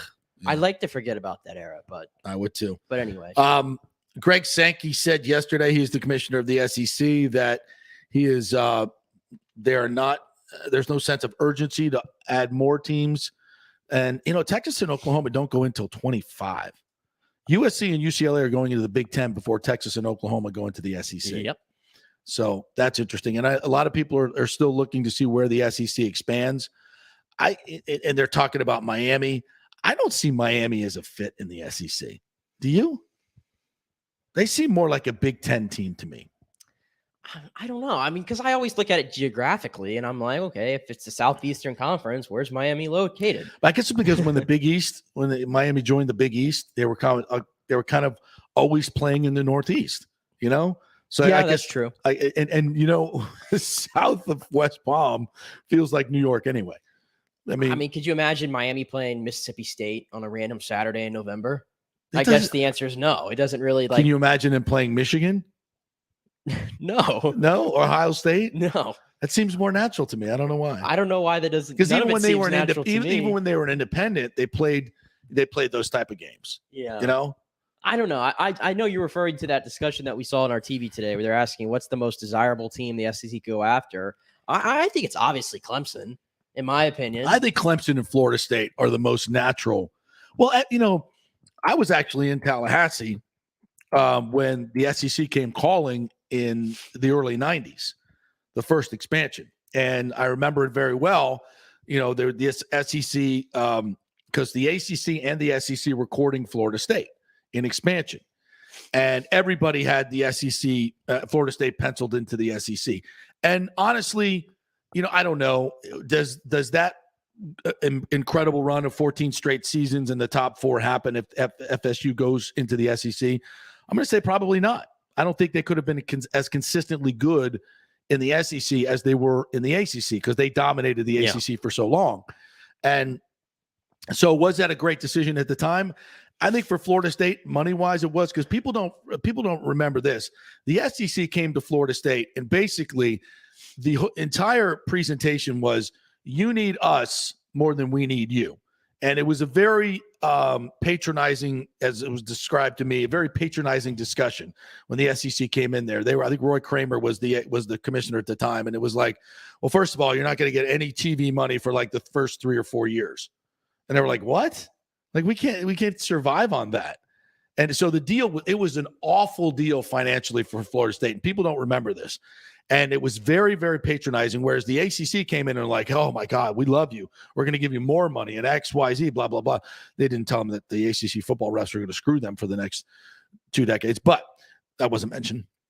But it was, that was the way the whole thing went down. So when FSU decided on the ACC, people were like, oh, my God, are you kidding me? Why are you doing this? But I think in that, you could argue one way or another. And right now, would they want to be in the SEC? Absolutely. But they may have that chance to get into the SEC. And will there be, these old bad feelings like, well, we asked you to, come date before and you said no. So, F you, we're going to invite Miami instead. I don't know. This whole summer, just with college football, has just been nuts. But one thing I can guarantee, whenever you're there in New Orleans for FSU and LSU, and for everybody across the country for other teams, when week 1 hits, you're going to forget all about it. Of course. It's going to be the game at the end of the day. Yeah. And we're going to move on. So that's all I'm looking forward to, because the realignment talk is, I'm just like, oh, God. Well, I don't want to be that guy that's talking about realignment while the season's going on. No, that's what I'm saying. Once the season starts, we're all going to forget about this. Yeah. You're in the ACC this year.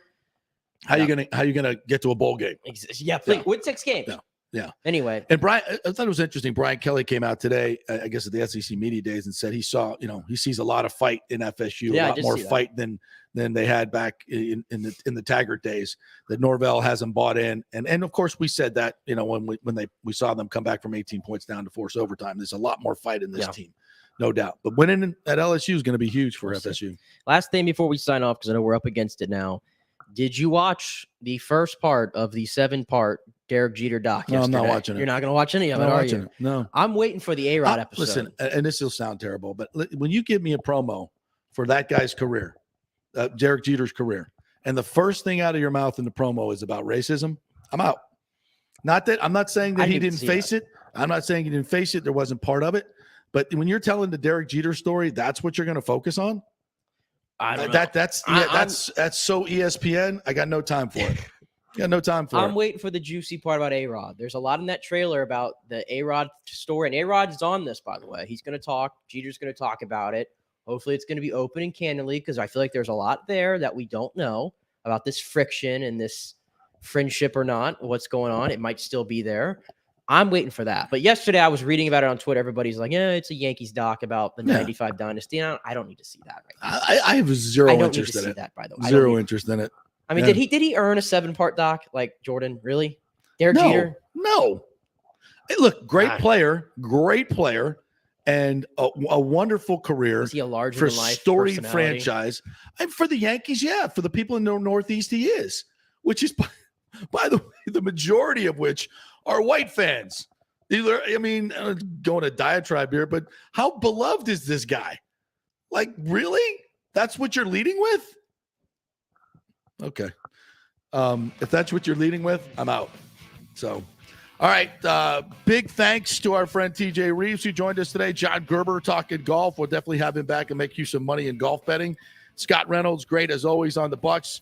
And we have him back next week. It's going to be a day before training camp starts. Great job, Nick Geddes. Appreciate you guys watching each and every day. You can download the app and listen anytime you want. Follow us on YouTube. Follow our new Twitter account at JP Peterson Show and our Instagram as well. We'll talk to you then. See you.